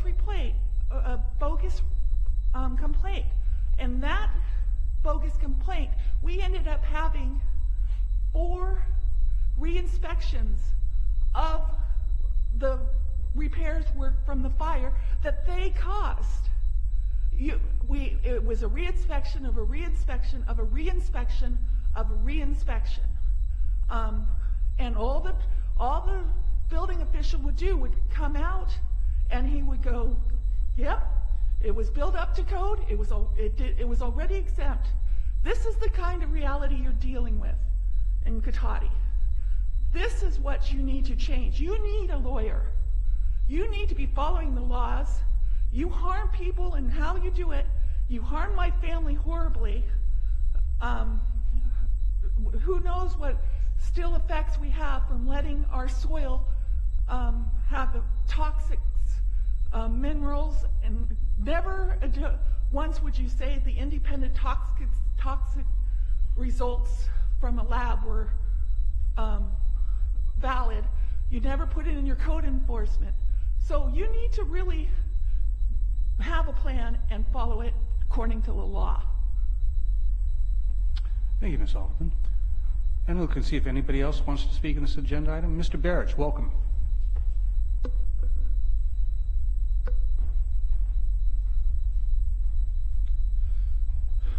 Council, if the planning department is correct and they're getting an average of some 8 formal complaints a year, I think that also begs another question.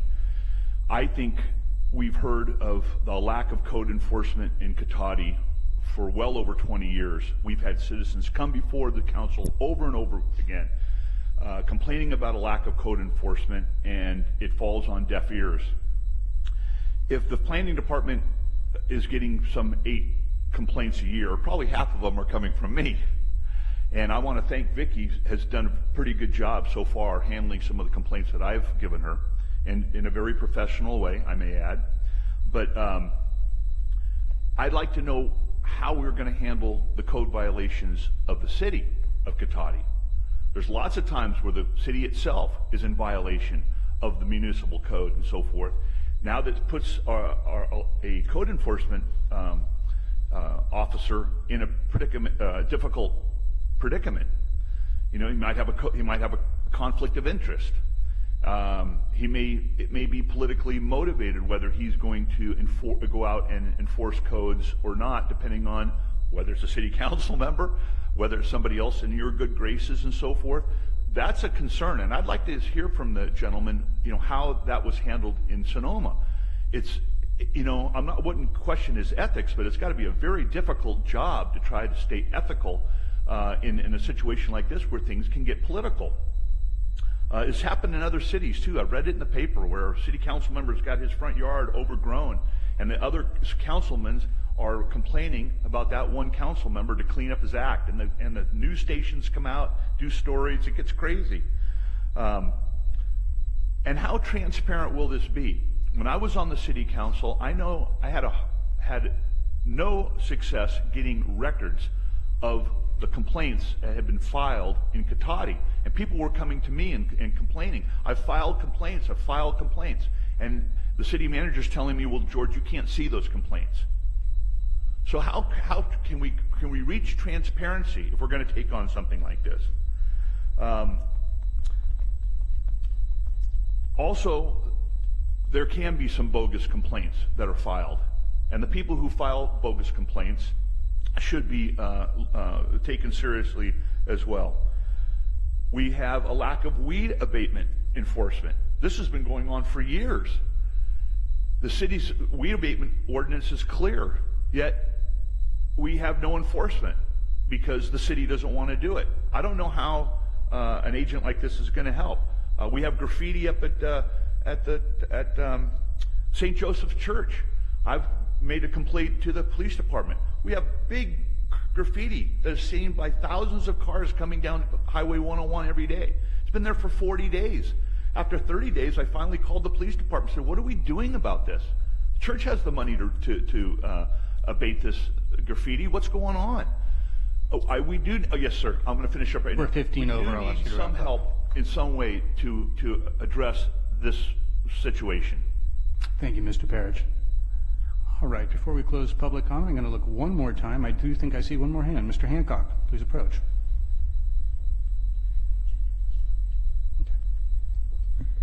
Yes, good evening, Council. Neil Hancock. I would hope in this sort of situation that we could have some sort of administrative reports. I mean, I'm hearing that we've got a problem, but there's no data that's actually being really presented on it. I mean, just on the basics here, we've got to investigate 8 to 12 violations a year. So call it 10, $60,000. We're saying we're going to cost $6,000 per complaint to sort of look at it. I would hope that a code review could be done on this to make it easier to actually identify how would these things be processed. To be frank, I mean, in coming to hear City of Cotati meetings, there are people who really, I mean, to put it in plain English, whinge. And they bring up their problems, and I'm not too sure whether or not the City of Cotati is a place often to actually deal with them, but this is the freedom of speech that we actually have. So I would hope that there's a way of making sure that the code is something that makes some sense, because I've certainly seen past codes that have been being presented by that require things that just would be hard to enforce, or at least we don't really want in Cotati. So, I certainly think getting the code reviewed is valuable, and trying to have a place where we can generate some way of tracking what these events are. But there's a big history around the country of using the code to take out vendettas. So, I don't know. I mean, I've seen some of that in this council as well, so it's a difficult decision. So very much I would hope that we can have some administrative reporting that could support the data that's going through, and particularly, the long-term problems that are coming up, and how to both wisely be able to handle them, and also get some action done. Maybe Robert Smith's the right person. He certainly has a nice record that's out there. So thank you. Thank you, Mr. Hancock. Ms. Blaker, please.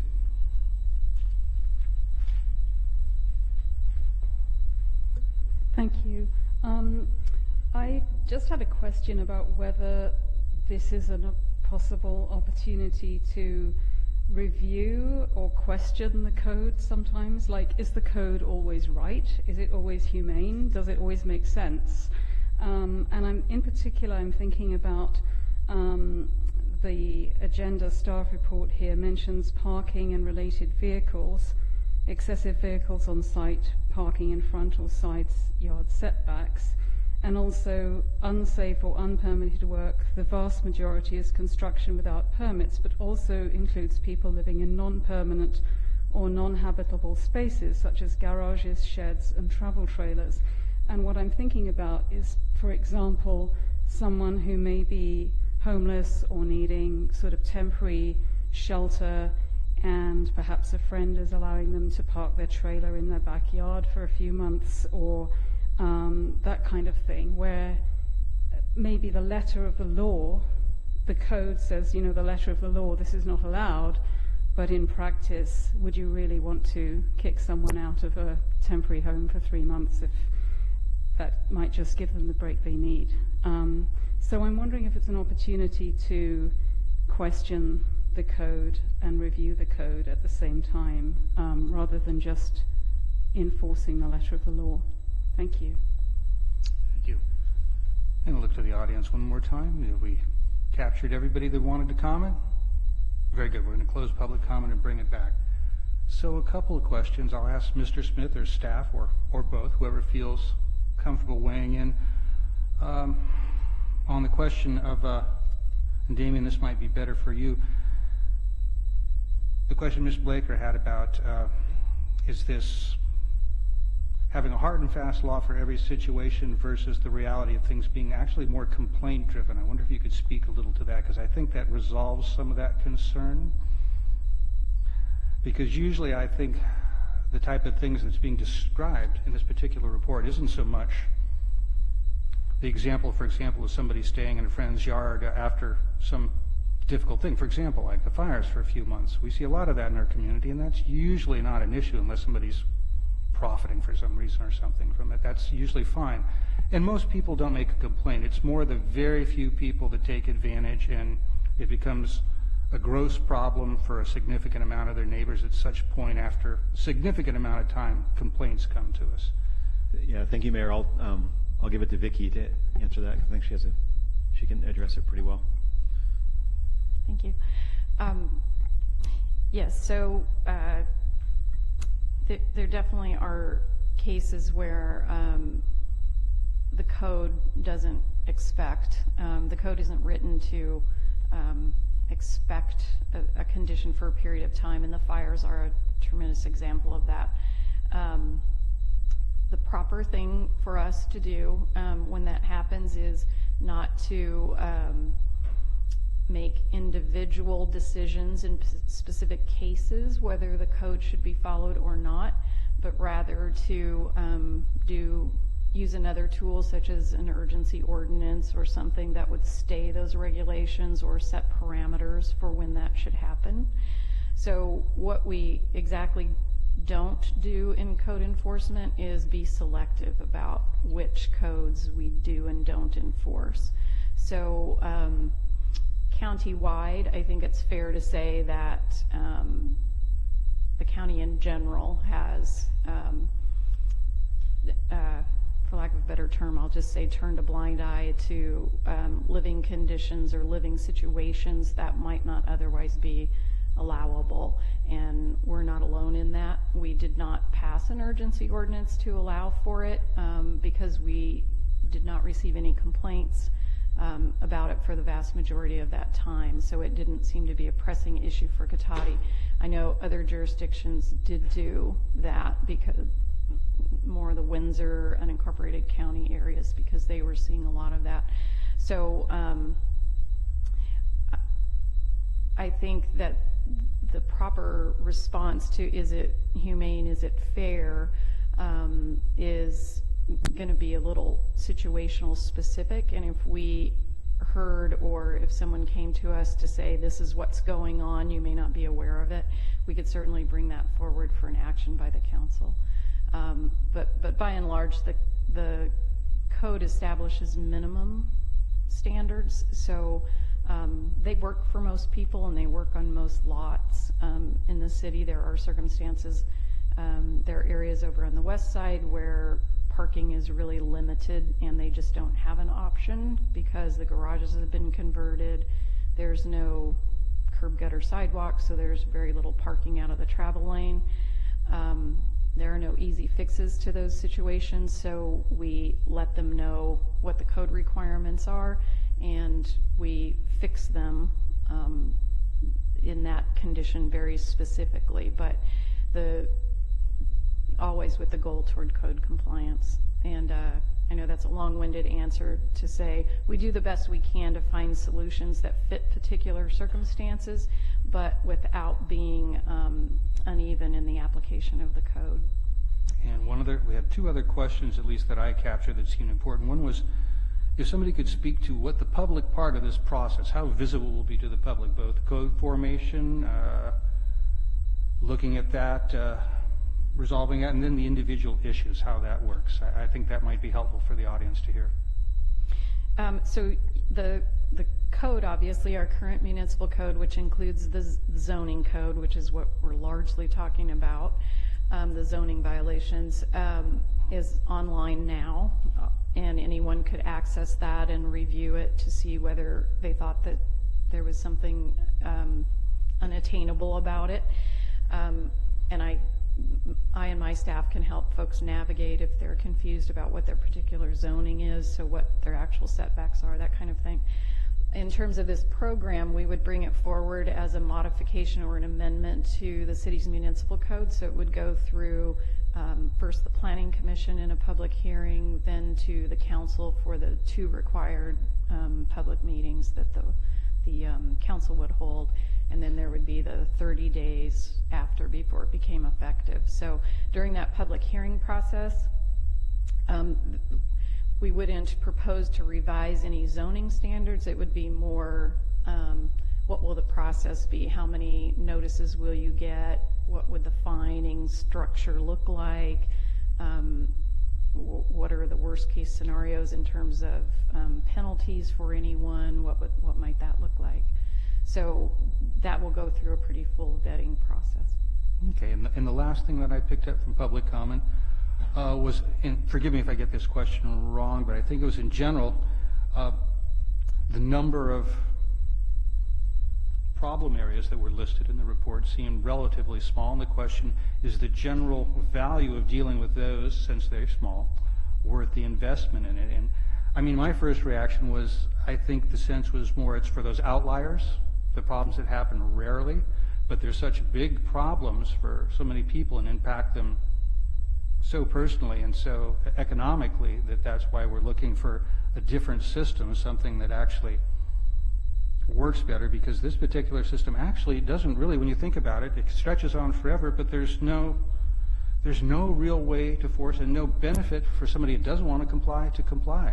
So it's pretty toothless.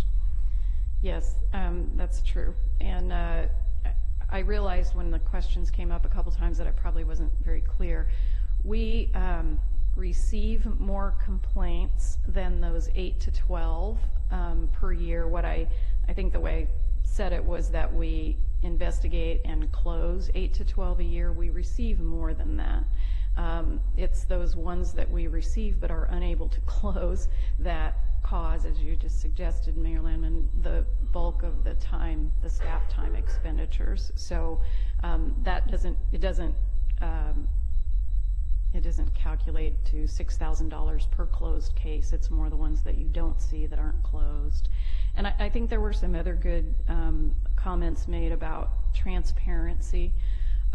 We do not make the complainant's name and the address of violations open to the public, and Robin can speak to why we don't do this much more eloquently than I can, but she has the language, but we all know the reason why is you don't want retaliation. So we can provide, as was suggested, we can certainly do annual reports on the metrics of it. We just don't release the specifics.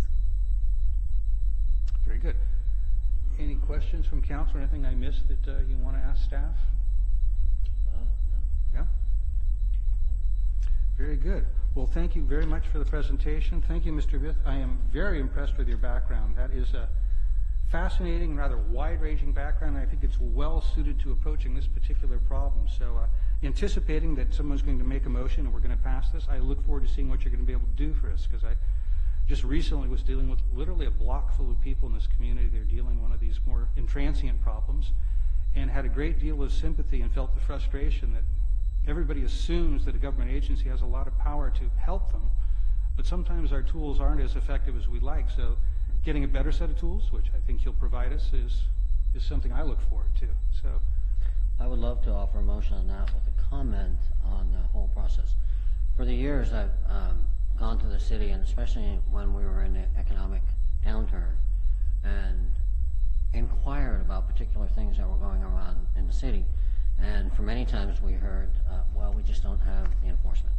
We just don't have the enforcement. We don't have the manpower. I think with the uptick in the economy and with the benefits of Measure G that's allowing us to do this, I look forward to this, because now there's going to be a uniform approach to how we deal with this versus sometimes not having the wherewithal to do that. So I'm encouraged to do that. So with that, I would make a motion that we authorize the city manager to execute the professional service agreement with Robert Smith for code enforcement services for the amount and terms specified therein. So we have a motion from Councilmember Moore. Do I have a second? Second? Second from Councilmember Harvey. All right. All in favor, please signify by saying aye. Aye. Aye. Any opposed? And that carries 4 with 1 absence. All right, thank you very much. I'm not sure if that was our speedy one or not, but I think it was a good one at least, and we covered some interesting points that people wanted to know about, so I hope that was valuable. All right, that brings us, we're going to jump back now to 14A, and this is a presentation of the city's on-land visual trash assessment results. Update on the preparation of the trash implementation plan, and some direction from council on this. So again, we're back to Mr. Scott. Good to see you again. Mayor, members of the council, thank you. I will be introducing our presenter, and if you could just bear with me again because we have yet another PowerPoint, so I need to set that up. Very good. Twice in one night.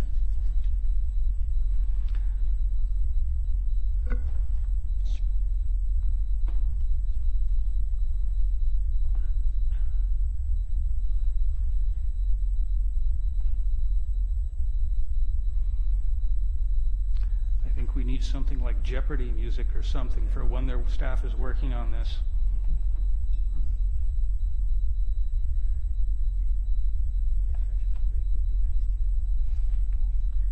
Ah, yes.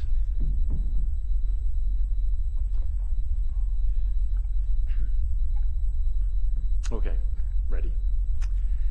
All right, so back in July, City Council received a presentation on the city's stormwater program and approved a contract with West Yost and Associates to do one of the mandated components of that program, which is preparing a trash implementation plan.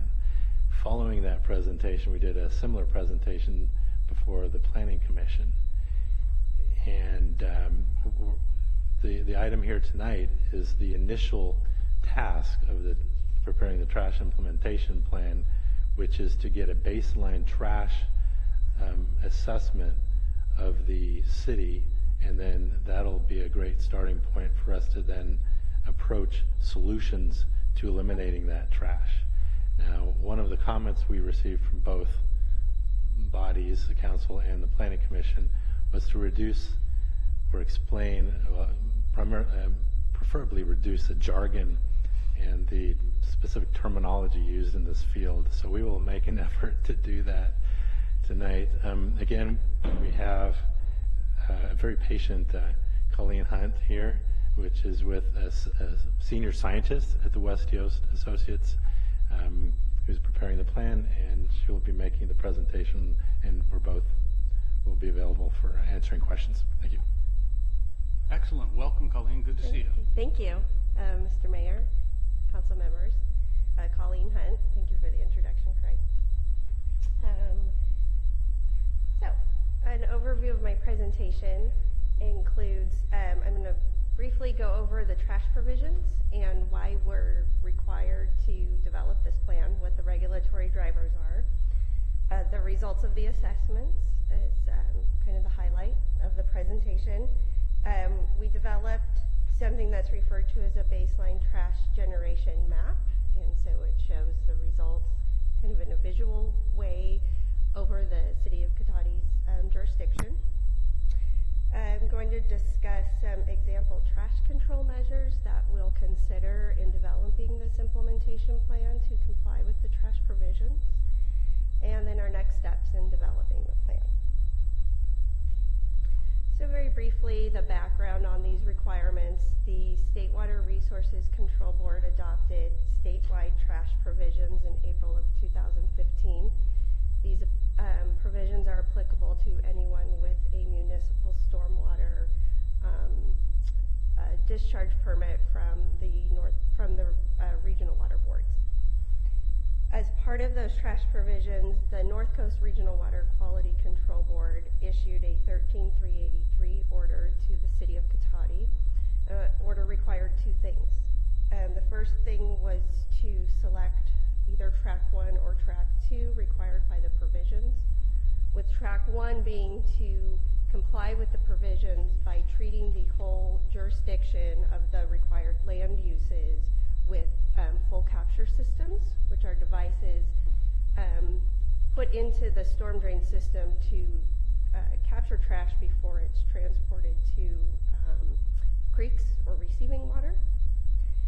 And so through that process, the city of so that was track one. Track two is to do a combination of full capture systems along with other types of trash control measures, such as street sweeping, having trash receptacles available to the public. There's a variety of things I have at the end of the presentation to show more on the different types of trash control measures that the city can select, and also take credit for the things that they're already doing, like street sweeping. That's nothing new. So the city of Cotati elected to implement track two, and along with that selection, there needs to be a trash implementation plan developed by December 1st to submit to the regional board for approval on how the city is going to comply with the provisions. The requirements within the trash provisions ultimately will require the city to prohibit the discharge of trash to surface waters of the state, or the deposition of trash where it may be discharged into surface waters of the state. And compliance with this discharge prohibition will be achieved through the implementation of the plan. And maybe just back to that slide really quick, this will be required in a renewal MS4 permit, so this isn't part of the requirements now. This is what the plan will be working towards complying with when it's put into a future permit. And we've kind of already mentioned that the track one and track two is required within what's defined as priority land uses in the trash provisions. So these are commercial, industrial, high-density residential, mixed use, and public transportation areas. And so these are the areas that we focus the trash implementation plan on, and the control measures in terms of reducing trash within the city. These are the focused areas. And so in my presentation when I was here earlier in the summer, I showed this slide, and this is all of the components to putting the plan together. And I'm here today to talk about that first step, which is the on-land visual trash assessments. So these assessments are conducted on the streets and sidewalks and adjacent areas in the priority land use areas. And we look at the amount of trash that could be conveyed to receiving water by the storm drain network. So we're trying to capture how much trash is on the ground that could potentially be put into the storm drain system and end up in a creek at a discharge point. And we conduct these assessments for a few reasons. The first reason, we want to get a baseline condition so that we have just an established data set for what we're doing in terms of what we need to comply with. How much trash do we need to reduce? We're going to establish low trash generation areas, which I'll define in a couple slides, but essentially all the low trash areas are considered to be in compliance already with the trash provisions. So we want to make sure we find those areas to demonstrate that there are areas that are already in compliance. We use this data to inform for potential locations for full capture systems.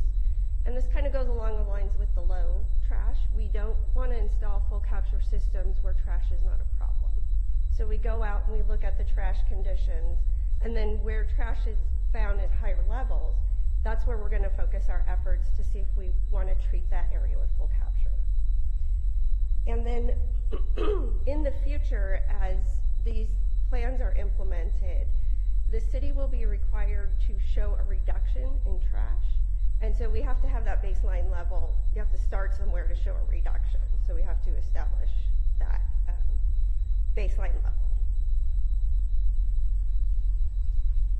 So the protocol that was used to conduct these assessments at the City of Cotati as a State Water Board supported method. They actually published this method with the intent of providing support to cities to find a low-cost, quick way to look at trash. And so they call it the Trash Assessment Minimum Level of Effort. And their protocol requires assessing at least 10% of the priority land uses, to conduct those assessments twice, to use 2 staff, to do the assessments prior to street sweeping, so that you're getting more of a worst case scenario than best case scenario, and not within 48 hours of rain. So this is the assessment map. What this is showing, so we have all the different colors are different land uses, and it only highlights the priority land uses. So the grayed out areas or the lighter areas are not included in the assessments. The red markings are randomized areas that we generated to conduct assessments. This, because the City of Cotati is not very big, especially when you put just these priority land uses, 10% wasn't really that much. So we decided to do a little more than 10% and get a better data set. So this represents about 40% of the land uses, but we did this randomized map to find these assessment locations to make sure that we also represented all the different land uses along the way. So we conducted 2 assessments. We conducted one back in March, which we considered a wet season assessment, which the protocol recommends. And then we conducted a second assessment in May, which is considered the dry weather assessment. And as we conduct these assessments, we record one of 4 observations: low, medium, high, or very high. So low is pretty low. It's virtually no trash. And you can have a few small pieces of trash. They're not obvious at first glance and would take very little effort to collect. So these pictures that I'm showing you on the next 4 slides are in the protocol.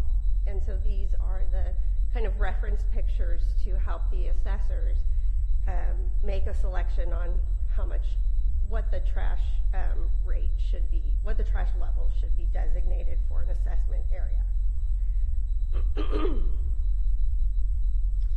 Medium is still pretty low in my mind, but it's a few small pieces. They may be a little more visible, may take a little more effort to clean up.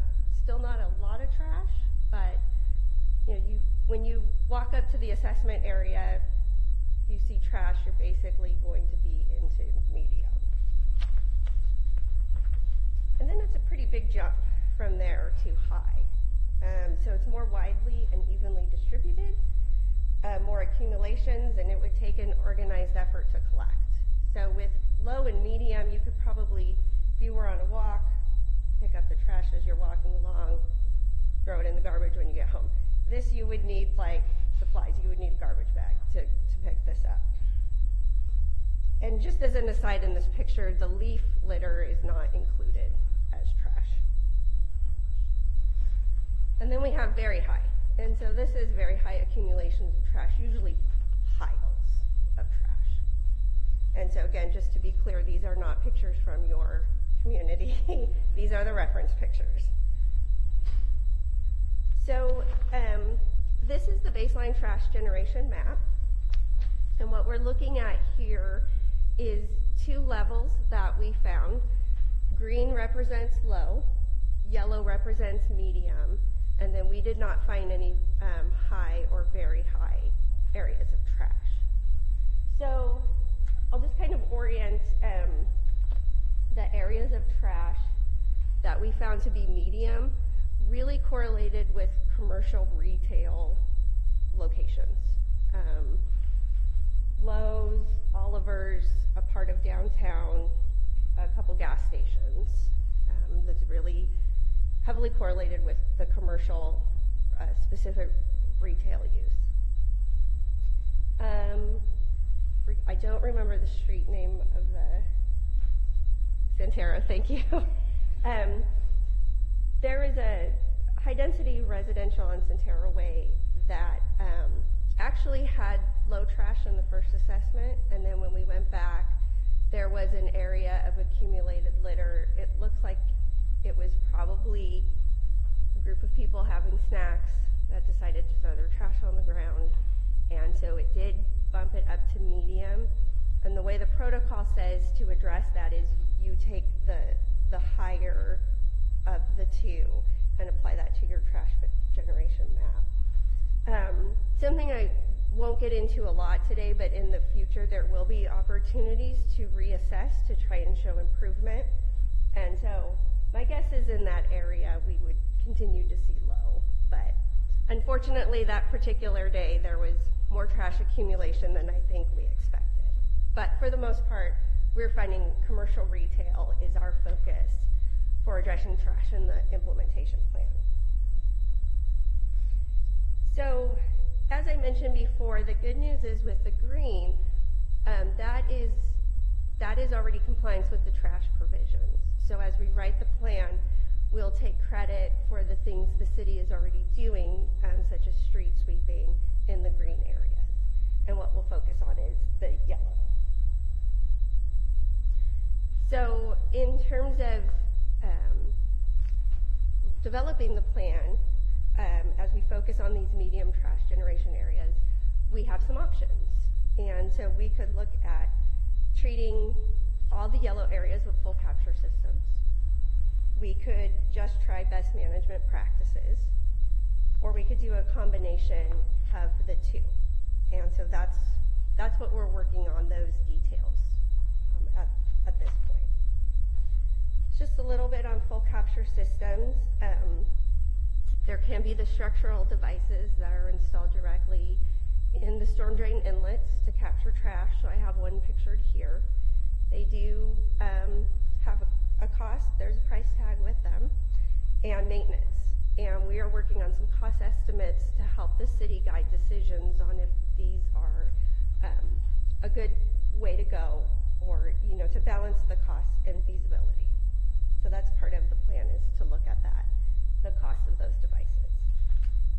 Another avenue that's a pretty interesting option for the city is to incorporate green infrastructure.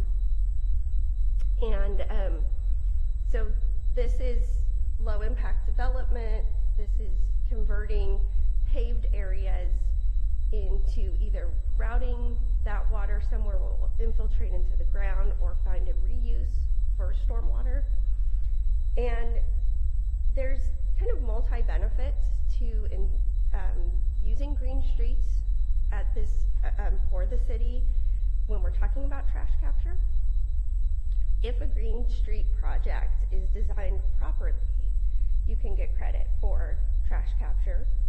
You can get credit for pollutant load reductions for other types of pollutants like pathogens that can help comply with load reductions that will be required for future total maximum daily loads. And these types of projects are eligible for Proposition 1 funding. And so there's a funding source for helping you convert areas into green streets, but then also complying with your permit to have the trash capture component. So it's worth looking at to see if green infrastructure is an option for trash capture because of that funding source that is potentially attached to it. There's a big push statewide to have infiltration projects, and that's what Proposition 1 is set out to fund. And then also in the future of your stormwater program, there'll be an opportunity to offset projects that are required to have low impact development under the MS4 permit, the municipal stormwater permit. And if those projects can't meet the low impact development requirements, the City of Cotati can offset that to a different project. And a Green Street project could be the offset project, so that you're providing an avenue for kind of a crediting system. But the takeaway is that the green street infrastructure can really have a lot of benefits, not just for trash capture, but for total maximum daily loads, and then the funding source. It makes it an attractive option to at least consider. So that's the full capture end, and then there's the other trash control measures that are options for the city to consider to reduce trash. And some of these you're doing already, that we'll take credit for in the report. Some of these we could enhance by doing more, or some of them are new, and we could try new things to reduce trash. So there's a variety of things: public outreach, cleanups, source control, storm drain cleaning, adopt a street, a litter tax, more trash bins, creek cleanups, street sweeping, stormwater ordinance and enforcement, and outreach to business owners as some examples. So what's next? We have our baseline map, so we have a general idea of where the trash problems are. We are looking into full capture system costs and feasibility. And so we're going to assess, particularly in the downtown area, if this is an area that can if it's feasible for a full capture system, and whether that's a structural device that goes in the inlets or a Green Street project. And we're going to look into that, both the feasibility and the costs, and talk with your staff about what that looks like. We're going to evaluate best management practices, so that previous slide, to control trash in the medium areas, and have the plan developed by December 1st. So I am interested in feedback, questions, or input. Very good. All right, I'm going to look to the council and see if anybody has any questions for staff at this point on anything. I don't yet. Thank you. Mr. Vice Mayor, looks like you're ready. Staff or presenter? As you see fit. Okay. I'm giving you full power. Whoever cares to take these. So several questions. One, thanks for the presentation. You mentioned that, because I had this as a question, if green waste was considered trash in this assessment. You said no. I guess I have a little bit of a concern with that, because some green waste can very easily and commonly be tainted with some kind of herbicide that's being used in yards, and then it could become a problem in the storm drains. So I was just wondering how, and that was kind of another question I had is, and I don't think you can do this from this assessment method and technique, how do you account for things like simple stuff like engine motor oil that drips from a vehicle in the street and goes into the storm drain? I mean, I suppose if you're doing a visual assessment, you could see a stain, but I'm just wondering how those two issues were addressed. Yeah, so for this particular requirement, like I said, the green waste and even the motor oil wouldn't be considered trash by definition under the provisions. Not to say that those aren't concerns. Right. And they're addressed in other areas of the municipal stormwater permit. And so this particular effort wouldn't capture that, but I think that that definitely is part of the city's program to collect the green waste and then to address the motor oil. Okay, but that really was not a part of your assessment, which I'm understanding that now. I just was a little curious about that. And then the other question I had was about, you don't have to go back to the slide, but the slide that had the greens and the yellows, the low and then the medium trash areas, and you were saying how the commercial areas seem to have more of the yellow, and that was true. But I also noticed, and again, when you're looking at a map that's this big and it's your city, it's really hard, but noticing that adjacent to pretty much every bus stop was in the yellow too. And I don't know if that jumped out in your surveys and assessments, because I mean, I got the commercial areas and you could see that, but to me it was pretty glaring that bus stops were somewhat problematic.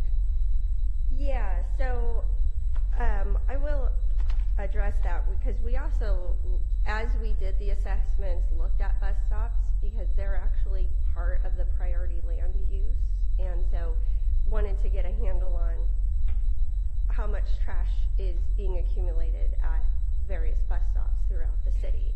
And so there was some where there was a correlation with the bus stop and the medium trash because it happened to be also at a commercial retail area. It was hard for me to say whether that trash was there because someone was waiting for the bus or because they left the store and littered There's clearly an overlap. their candy wrappers, yeah, or whatever. Right, right. I guess what I wanted to make sure was that we don't discount the bus stops because there could be some simple fixes. Maybe there's no garbage can at a specific bus stop, or there should be garbage and recycling at all the bus stops. Anyway, I didn't want that lost in the mire of all this. No, I think that's a great comment, for sure. Okay, those were my questions. Thanks. Thank you. All right, I'm going to see if anybody else has any. No? I have a few for you. Let's start. You showed a couple of systems for dealing with some of the areas that have made medium trash, the yellow areas. One being mechanical captures, another being a green street system that you spent some time describing. And one thing that wasn't clear to me, does a green street system actually have a mechanical system for collecting trash as well? Or do you derive credits from that because of the benefit to the watershed of the increased capture of rainwater back into the watershed? Yeah, so it's the latter. So there's no structural device in the Green Street. It would be designed for trash to flow into a bioswale, for example. Right. And then the storm drain, those usually have a high flow bypass so we don't get flooding. So the storm drain's at an elevated level than the bioswale. So the trash would stay in the swale. So there's a maintenance there with removal. Someone would have to go and pick that up, but there's no device that would capture that trash. But then you get the credit for the water quality benefits of that bioswale. So we lose the credit, though, for moving the trash simply because of the higher lip on the outlet, because the trash, in theory, can't get out, right? The trash can't get into the storm Or drain. rather, into the stream, can't get past that particular area. Well, I like the idea of the green street system very much. I just wanted to clarify that. I figured if it wasn't clear to me, it might not be clear to at least some of us. So, Thank you. So one of the slides you have is a trash control measures and lists many different trash control measures, many of which we're doing now, and there's other ones. And you talked about assigning values, actually laying out what the costs versus benefits would be for the city. So will we be able to actually put some numbers on things like, for example, creek cleanups, to actually truly be able to quantify the cost value to the city to justify resources for those sorts of things? So the cost analysis that we're doing is really focused on the full capture systems, the cost of the structural devices, the installation costs, and the maintenance. We really weren't set out to look at the costs of some of these other control measures. We certainly could do that and make that analysis. I'll leave that to staff's discussion if they see we need it. I think one value certainly is by taking a look at the cost and the maintenance and the ongoing rolling cost of full capture systems. That at least gives us a high watermark, forgive me, to look at, to compare, to see, how effective these other measures might be. Because once we know those costs, it certainly could support putting more effort into some of these other things. The last thing I wanted to, since you asked for input, I really like the fact that you took a look at the size of the city instead of taking 10%. I thought that could be very problematic, and I like the 40%. That made a lot more sense. I'd just like to suggest, I think that should be part of the State Water Board supported method, that the scale slides depending on the size of the community. It's completely logical, and if you want a good result, the sampling size is too small if you take 10% of a small community. Yeah, it would have been less than a mile here in Cotati. So that just just wasn't a strong enough data set. So I think that's really good feedback, and I have been advising clients based on the size of their city to increase that as they can. Yeah, I think there'd be a lot of value in this. We want this to actually really work and get the full value out of it. So that's all I had for you. I'm going to thank you for your presentation. I'll ask you to stay with us just a little longer in case we have any questions that come from the audience, or, for example, somebody to my left, Councilmember Harvey. Well, I'm glad you brought up the other trash control measures, because those kind of really jumped out at me, and some of them seem to be interrelated. So when you talk about source control, and you talk about, you know, having appropriate amount of trash bins, and you talk about outreach with businesses, as pointed out in the map, there seems to be some patterns going on there where you could use some combination of things, and all of it ends up being outreach to some degree. And I think that sometimes people just don't always know what's expected of them, even though they should. They don't always know that.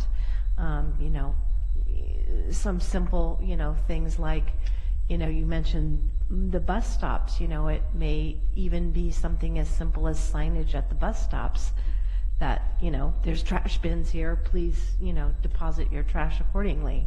You know, like they do with other campaigns on things. So I think some of these will give us some traction, rather than the thing that bothers me about the full system. It's sort of not setting an expectation with people that, you know, they need to take ownership. It always bugs me when I walk down East Cotati a lot, you know, with my dogs. And it always amazes me that people will have, you know, buy drinks and stuff, and they think it's okay to just set their cup, you know, on someone's, you know, fence post or in their yard or whatever. You know, at some point people need to learn to take a little bit of responsibility for their items. And I'll just add, I know when the state board was going through public comment on the trash provisions, they got a lot of comments that the public felt that track 1 was basically giving people the right to litter. Yeah. And the state board received that comment, you know, a lot, in that by just putting these devices in and having the taxpayer money spent on these, people will just litter more because they know that something's going to bypass it and pick it up for them. So. And that's a good point. When we find out how much those are, you know, it may be a, you know, here's kind of in a cost benefit, you know, you can help us by cleaning up some of your stuff, and here's some ways you can do that. Or we can spend money, which we really don't want to do, to capture it, because the stuff has to come out. So. Yeah. If I could just mention one more thing, you had mentioned creek cleanups, like a cost benefit of that, and I wanted to add, you know, the Daily Acts presentation was very timely, because there's an opportunity to get credit, if you will, from those type of outreach events, from volunteers in this work. And so as those creek cleanups happen and we can collect the data to know how much trash is removed from the creek, that'll go towards your overall compliance with this plan once it's implemented. So I thought that was timely. No, that's helpful to hear. We were ahead of the curve on that, or not we, I will say our community rather was ahead of the curve on that. As was mentioned earlier, we had a very significant creek cleanup program for many years, partially funded by the Water Agency, and seeing now that finally we've come around in society to recognizing the value of that and the cost to the public of not doing that, I thought that was instructive, and we'll see what it leads to. Who knows? And we have some other minor creeks that, you know, as we have come to know, individual homeowners are responsible for that. And it would be good to know if we would get credit as they clean that up, if we know about it, that, you know, that's also helpful. And then the homeowners then know that by doing that, it does help in the long run. Yeah, I certainly think that there's a lot of opportunity to engage landowners, the general public, business owners, especially, you know, I put Adopt a Street up here, but Adopt a Creek works the same way. So if you do have landowners that are removing trash and keeping the health of the creek maintained,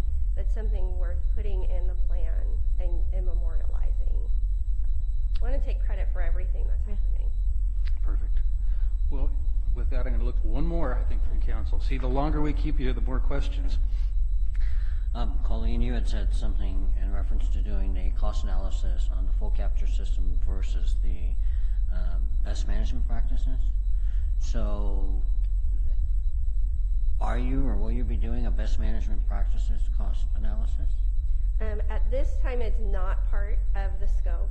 Okay. It just, the cost analysis was focused on the full capture systems.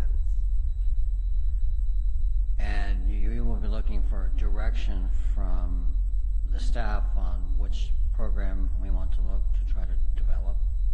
Correct.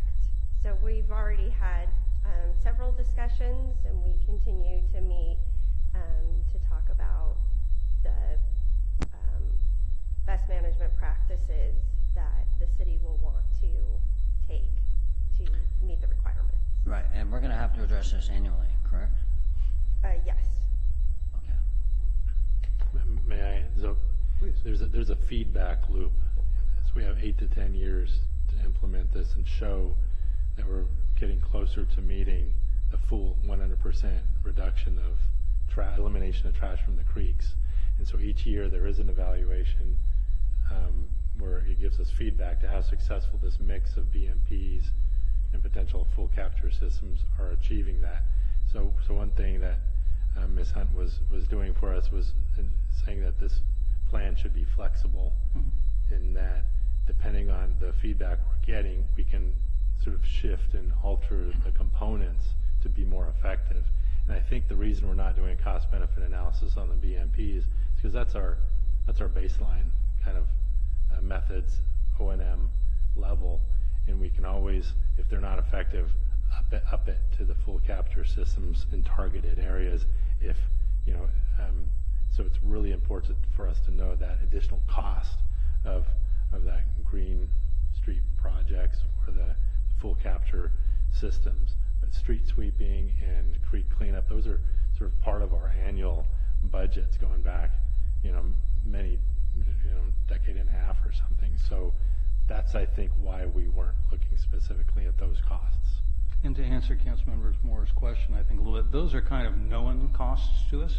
So now by doing the cost analysis of the full capture system, I think we'll be able to do at least probably better than a rough, a fairly acceptable comparison between the two to help guide us. And then it sounds like we have plenty of time to assess and reevaluate and slightly reassess and move as we need to over the next few years with this. Maybe that will do that. Yeah, I would think with the best practices would be the first step in implementing these, and then also working with our new enforcement officer on the commercial retail side for educational purposes. One initial benefit coming out of this is we have gone out and talked to business owners, gas stations, when we have noticed a trash problem, and it's been that very positive interaction with the public that Ms. Parker was talking about on her item, in that they saw that it was a priority to the city, and went ahead, and we had very good response with going out a week later and all the trash was gone. Yes. And these businesses seeing that as a priority and cleaning up on a regular basis their sites. So it's been very effective. Well, we forget that, I think of, we have on our side of town, we have a gas station where that happens in a trail, actually, that goes back behind the neighborhood on the west side. And those of us who walk it or go by it regularly may notice that there's a lot of garbage that clearly accumulates from the gas station, but we forget that probably the people at the gas station don't get back there, they don't notice that. So unless we have that feedback loop of notification, request for mitigating that impact on the local neighborhood, and it might be just that simple in many cases. It's good to hear. So it's already been talked, I think, about quite a bit, so I won't dwell on it too much, but it is just a progressive escalation approach, right? So you don't kill the proverbial fly with a sledgehammer from right from the start. And the other thing I was just going to add is that for the last couple of years, we have, we did create a separate department in the general fund, stormwater department, to start capturing those stormwater specific costs. So we already have, at least for the last year or two, a fairly good idea of what those costs are. The current costs. Well, with that, if there's no further discussion, before I forget, I want to make sure I open this to the public. Do I have anybody who wants to speak in this tonight? Ms. Alderman, welcome.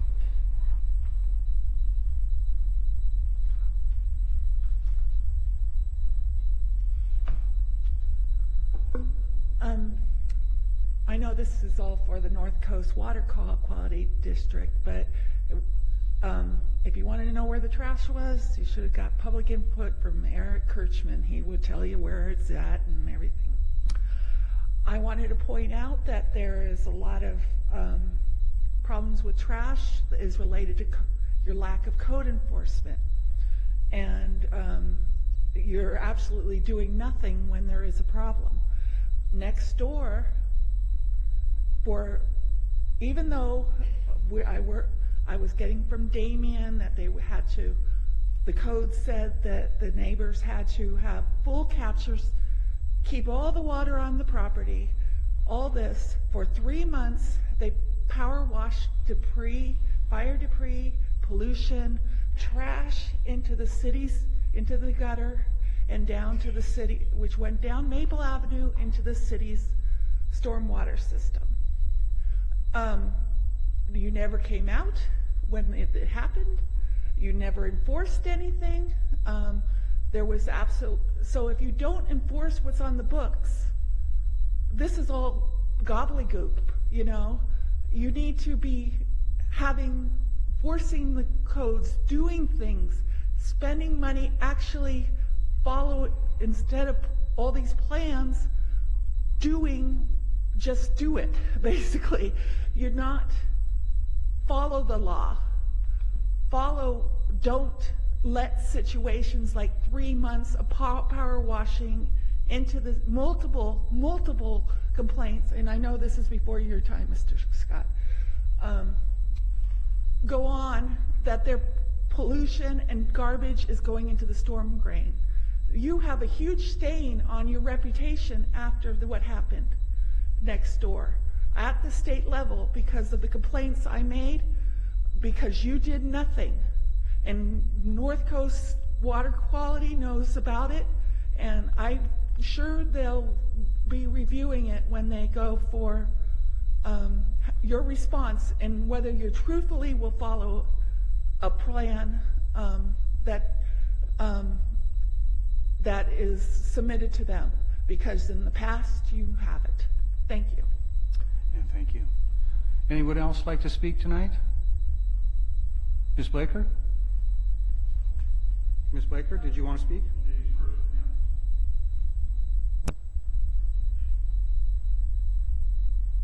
Thank you.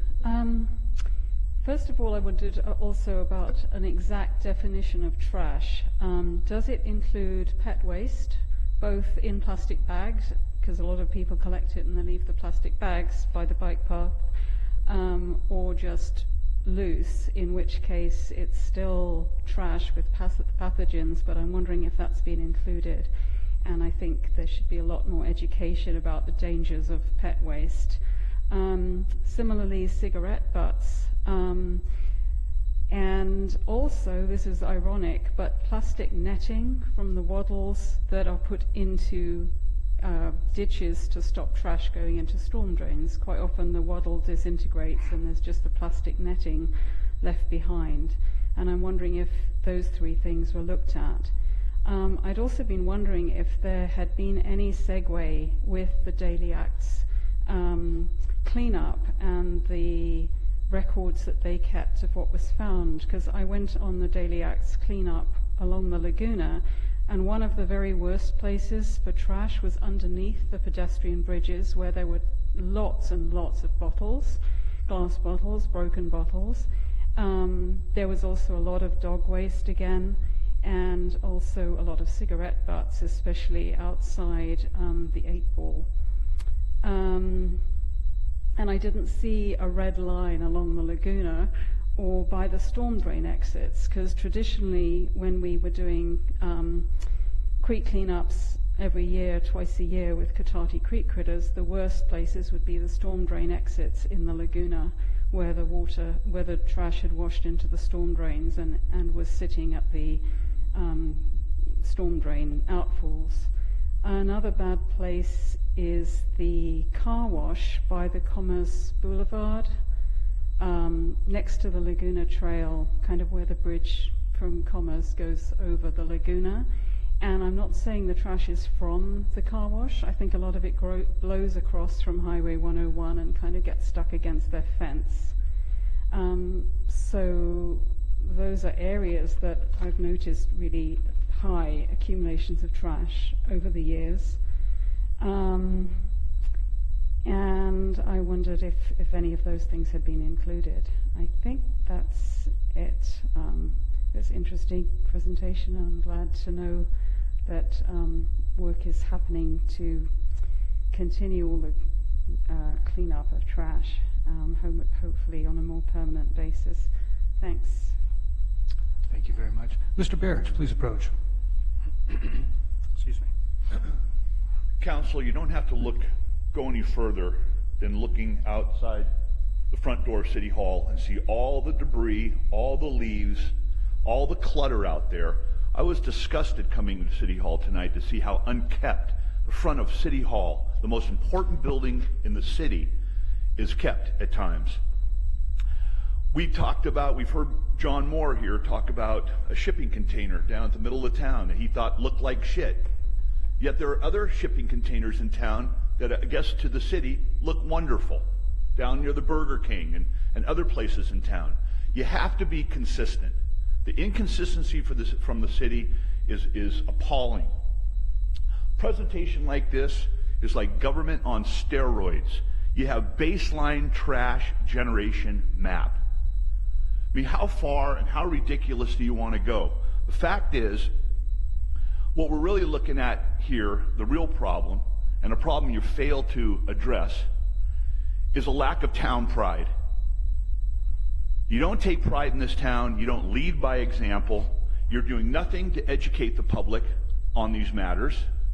You take a backseat approach. When you're asked if you want to put something on a future agenda, how the town looks, how well the town is maintained, never comes up. What you can do further is never addressed. Yes, Mrs. Harvey is right. We do need to take more personal responsibility. But the fact is, if there's no town pride, if people are frustrated with government, they feel like they're victimized by government, if they feel like some people are given a break and get special treatment and they're not, yeah, they're going to set their coffee cup at places and they're going to thumb their nose at the city because you're not doing your job.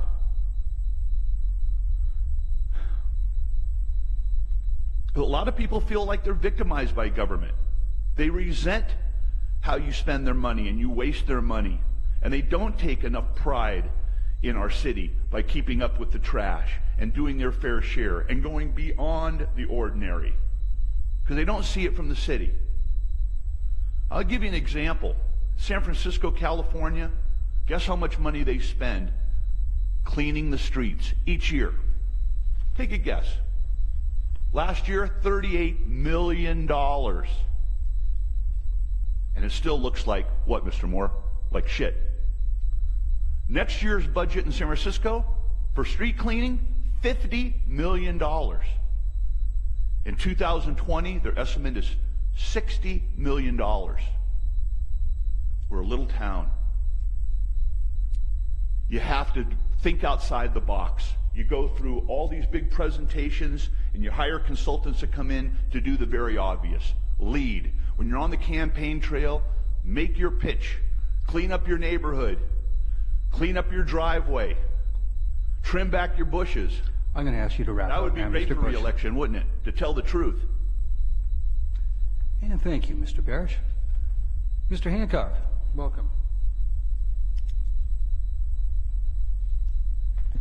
Yes, good evening, Council. I really appreciate it that there's a place to actually talk about this and that we actually get it out in the open. It does seem like it's an issue that people don't really feel inclined to clean up. I mean, there's a fair amount of bad apples around, or I don't know what it is, but I think one of the areas that's a benefit is to try and create some humor in it. Now, it may seem like it's a challenge, but Years ago, I was going through New Mexico, Albuquerque Airport, and they had a little chili pepper, the state icon, that was actually introducing people as to what to do, the ideas.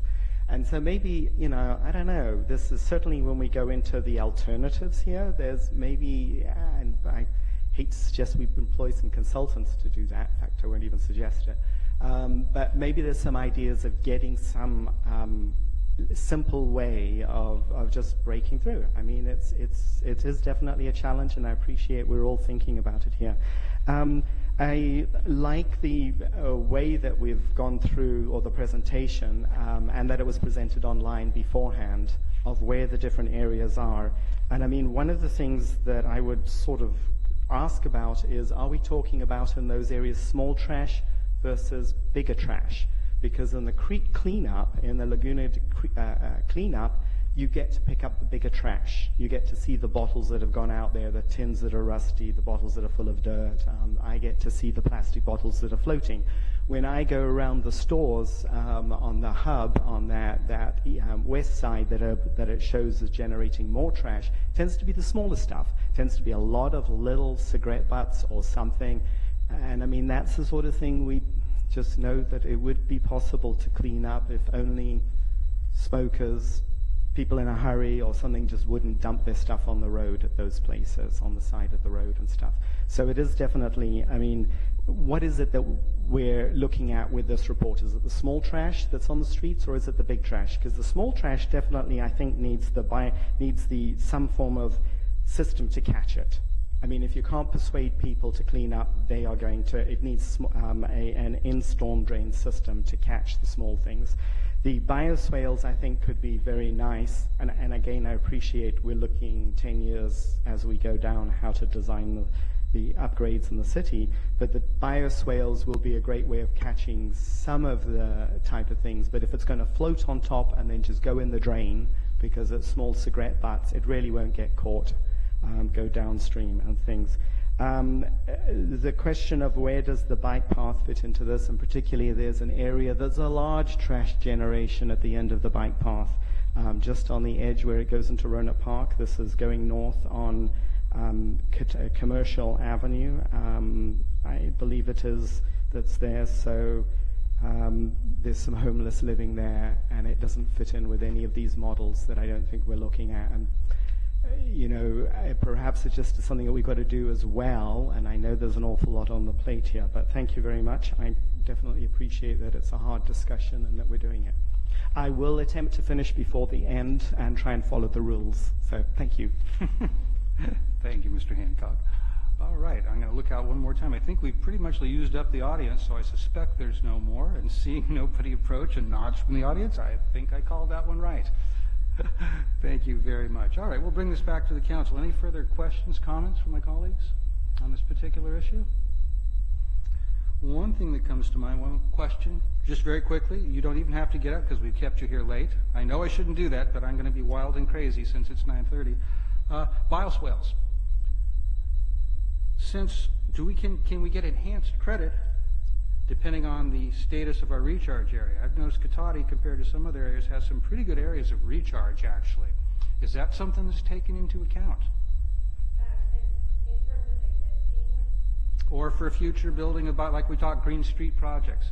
Essentially, we're talking bioswales there, and it strikes me there's a lot more benefit in a town or an area, a neighborhood where there's good recharge, which we can tell from the USGS maps, versus areas where there's not. I was just wondering if we get any credit for that.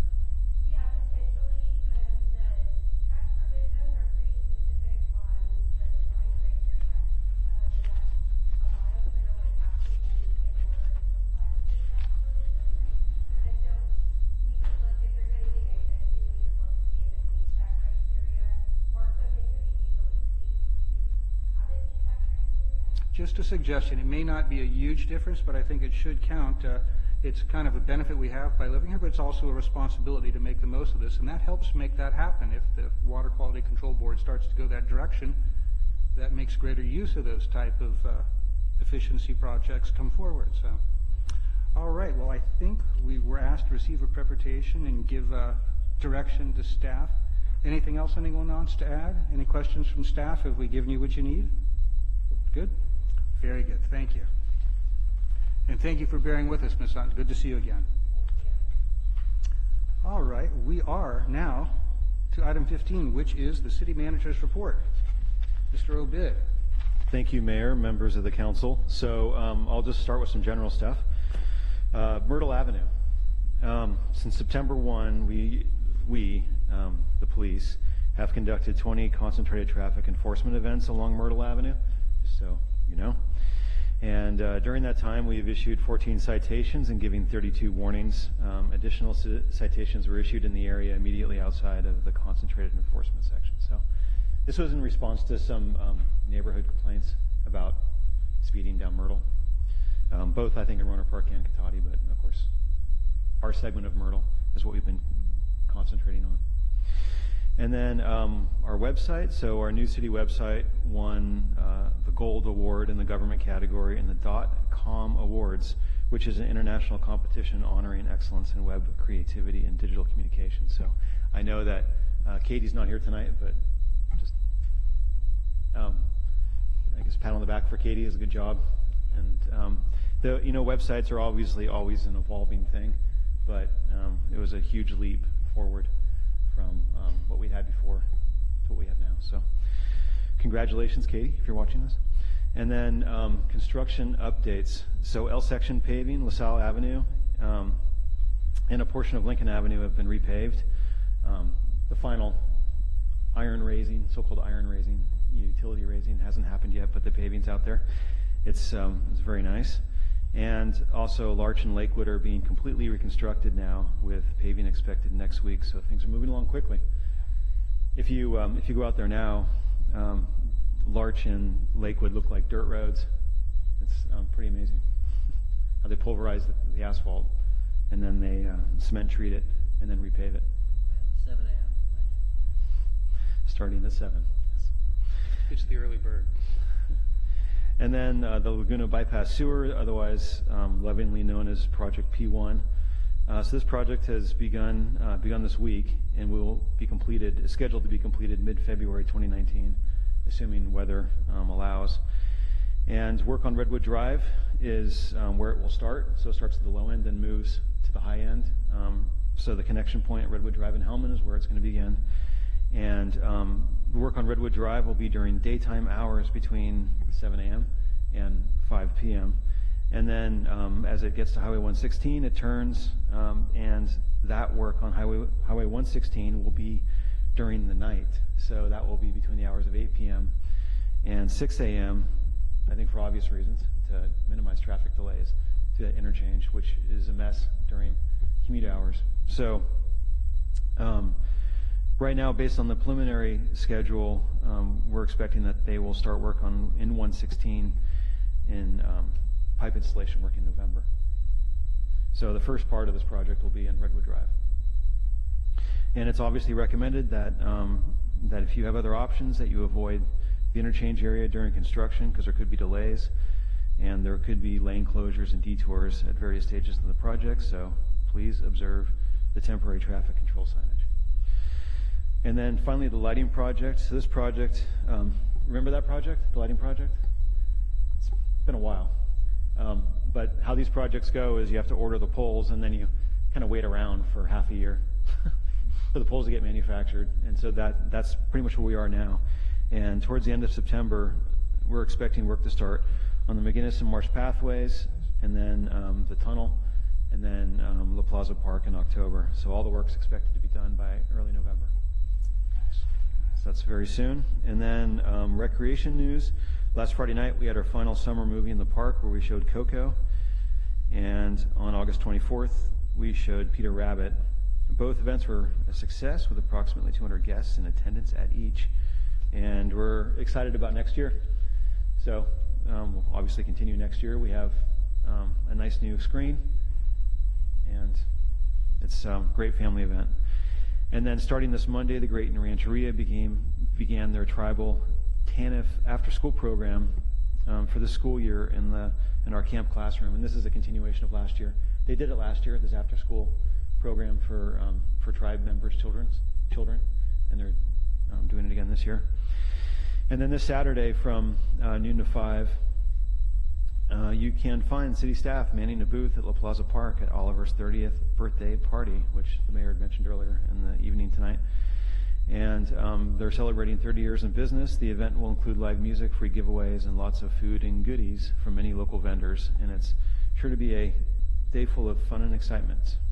And then in October, we're starting children's weekly art and comic classes, as well as a new belly dancing class for adults, which I'm pretty excited about. But and then October 8th, we have our Camp Katati PJ party for children ages 5 to 12.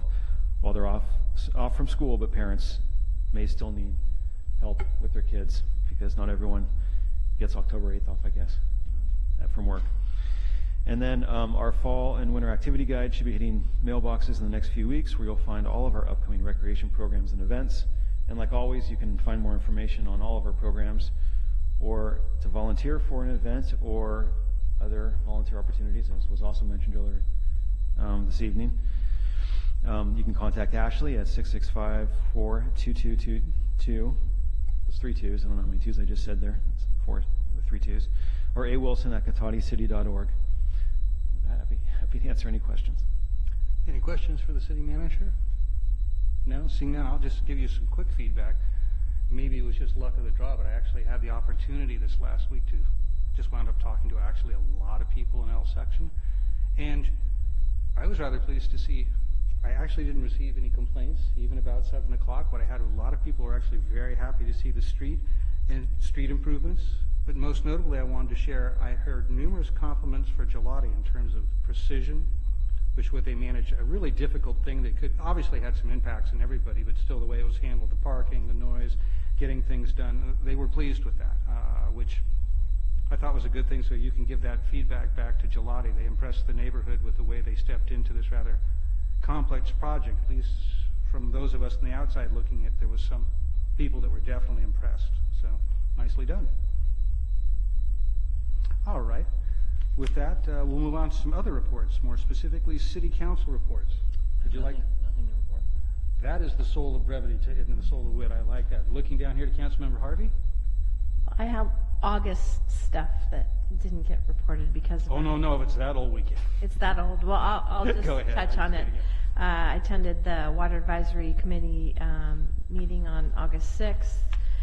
Much of what is going on there is probably old news. I guess the key thing to kind of keep watching that will happen over a lot of time is what's happening with Potter Valley and PG&E. So that's going to heat up, I think, a little bit. So we'll hear more about that.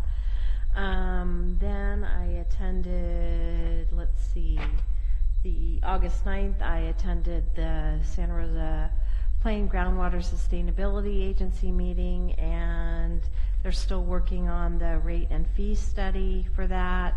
They have some candidates that they're looking at for a new GSA administrator, and that's kind of the highlights there. Again, people aren't looking forward to paying for this process, to say it lightly. And last but not least is the Waste Management Agency, and I think probably most of you saw in the newspaper, but we voted to have the agency staff work to negotiate with Renewable Sonoma, which is the same owners of what was Sonoma Compost. I had a lot of, shall we say, indigestion with that, considering all the trouble that we went through with that. But we will see how that negotiation goes. And they have brought in some other management experience and some other environmental leadership. Time will tell how that organizational structure ferrets out, because my main concern there is that it's, just in name and not really in substance. So we'll have to see where that goes.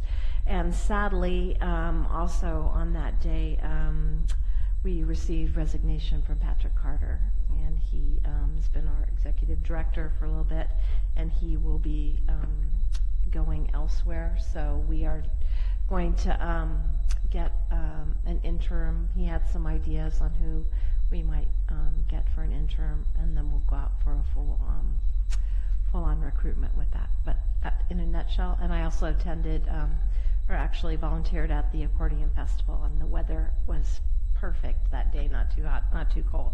So that's all I have. Never dull times in waste management. No, I know, yeah. We just, kind of got going and got everything moving along. But it's better for Patrick. It's one of those things where, it's public now. He's going to Petaluma.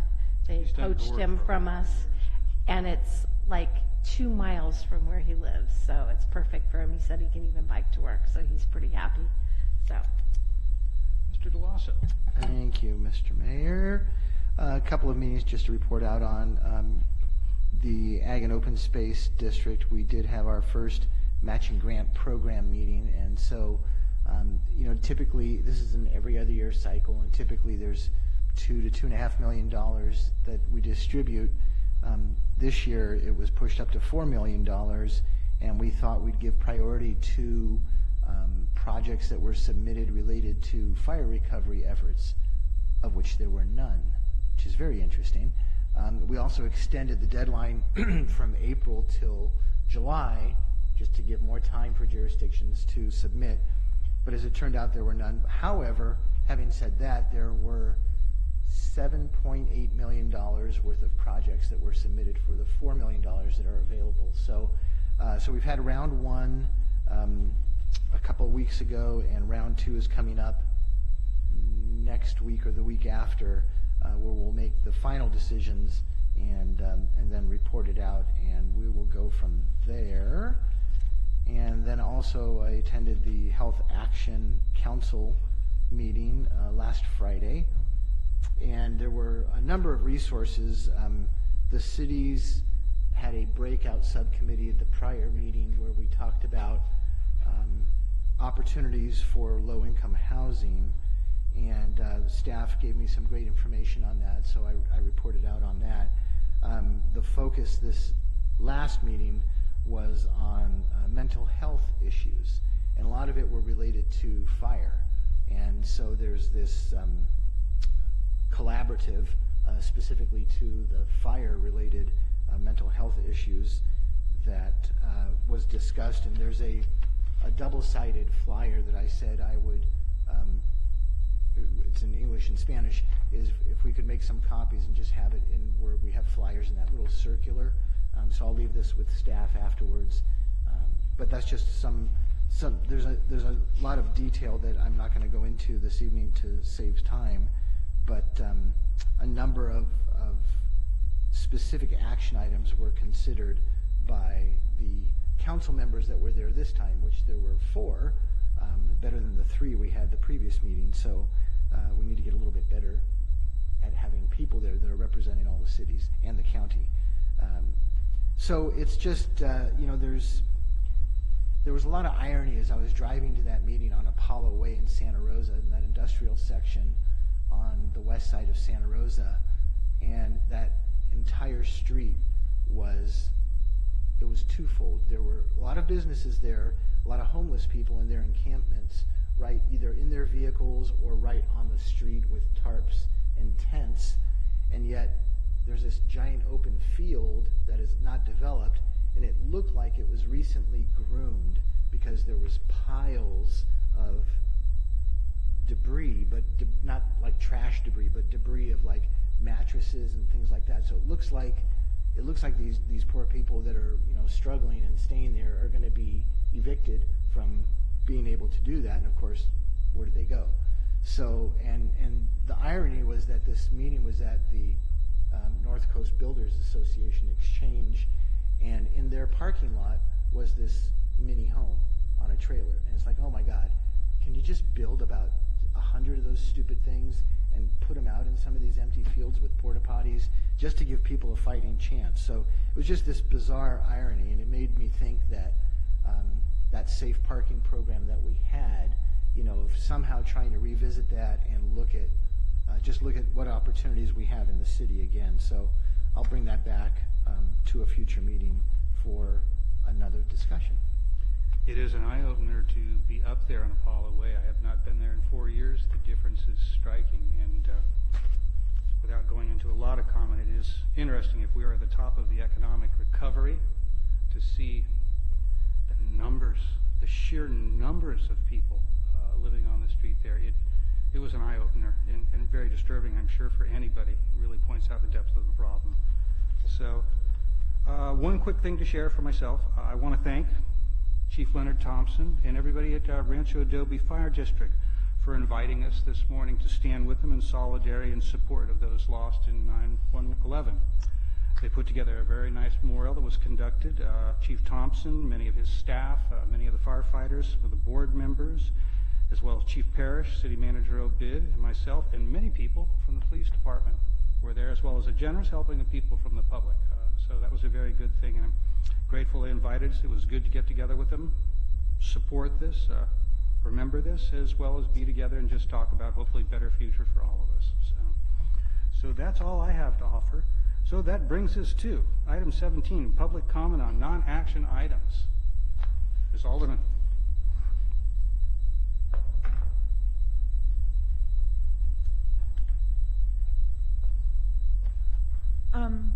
The first ones I'm going to go over are future agenda items I'd like to have discussed.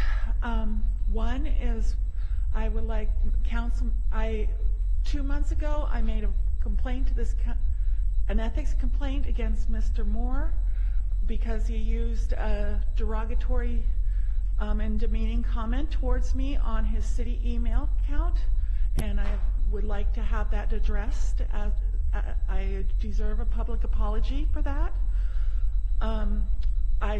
We have been over and over on weed abatement, and it is in the city code, and it needs to be made into a agenda item. I don't hope that's not we've talked homeless, and I hope that's not your just little thing you have there you think is your talk on the homeless. It needs to be an agenda item. It needs to be discussed fully, not just in the city council members' reports. I'm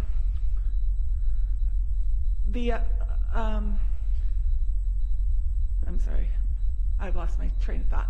Take your time. It'll come to you. Some days. We're not even at 10 yet. It's all good. You need to put also the fire district. It has this big, Measure W coming up, and you guys need to make that as a agenda item to see how the city can help support the fire district in and if there's other ways for them, because they are very financially struggling, if there's any way that they can otherwise be helped with the support from the city. We've had a town hall meeting. Mark Lamon and John Moore were there, and they were very supportive, and I'd like to see that followed through on the fire district. And that's about it. See, you got it all with time to spare. It's late. Thank you. Mr. Barrich.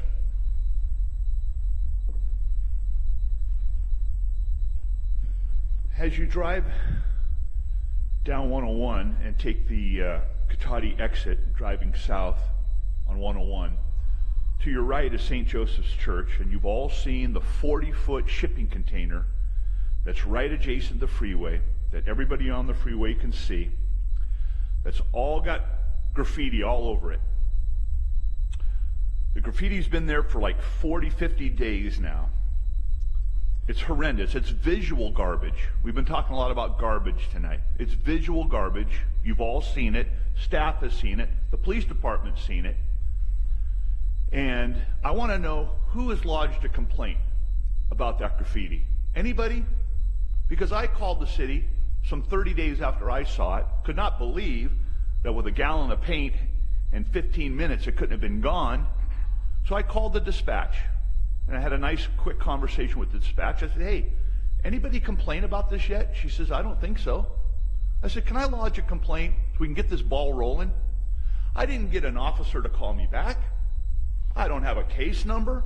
We got nothing, which comes back to code enforcement again. When someone calls in for a code violation, we should have a number, something we can refer back to. We don't know which ones are getting filed, which ones are getting thrown in the trash. The community development department's been doing a pretty good by me so far, but I worry about everybody else who doesn't have really much of a voice in Cotati. We need to have some kind of verification when these complaints come in. But that shipping container needs to be addressed. It's graffiti. People drive down the freeway and, oh, there's old Cotati again. Ha, ha, ha. You know, what a joke Cotati is. It sits there day after day after day. You've all seen it. And and a few of the things you did not address tonight, Mayor, about the code enforcement issue was my question about, are we going to give these complaints numbers so we can actually file them and get back to, and find out what's happening with them, what the progress is? And how are you going to account for an enforcement officer who may have to come out and investigate a complaint about somebody who signs his paycheck? That's a real issue. It can be very, very difficult for an enforcement officer like this to have to treat everybody fairly. We know that in these small towns especially, there's favoritism, there's people that look the other way. We've heard it from the police officers who have come and gone from this town, what it's like to work in a small town like Cotati, and those types of things happen. It has to go to the integrity of the city government. And when it breaks down, the ramifications are wide and far, even with trash on the ground and our town's reputation. All right, thank you, Mr. Barrage. And I'm seeing 2 people in the audience, 2 people have spoken. I think that wraps up public comment on non-action agenda items. Do we have any information received after the agenda posted that needs to be brought forward? Nope. Seeing none, thank you, everybody. We are adjourned just a minute or two. We are adjourned before 10 o'clock. Nicely done. We did it.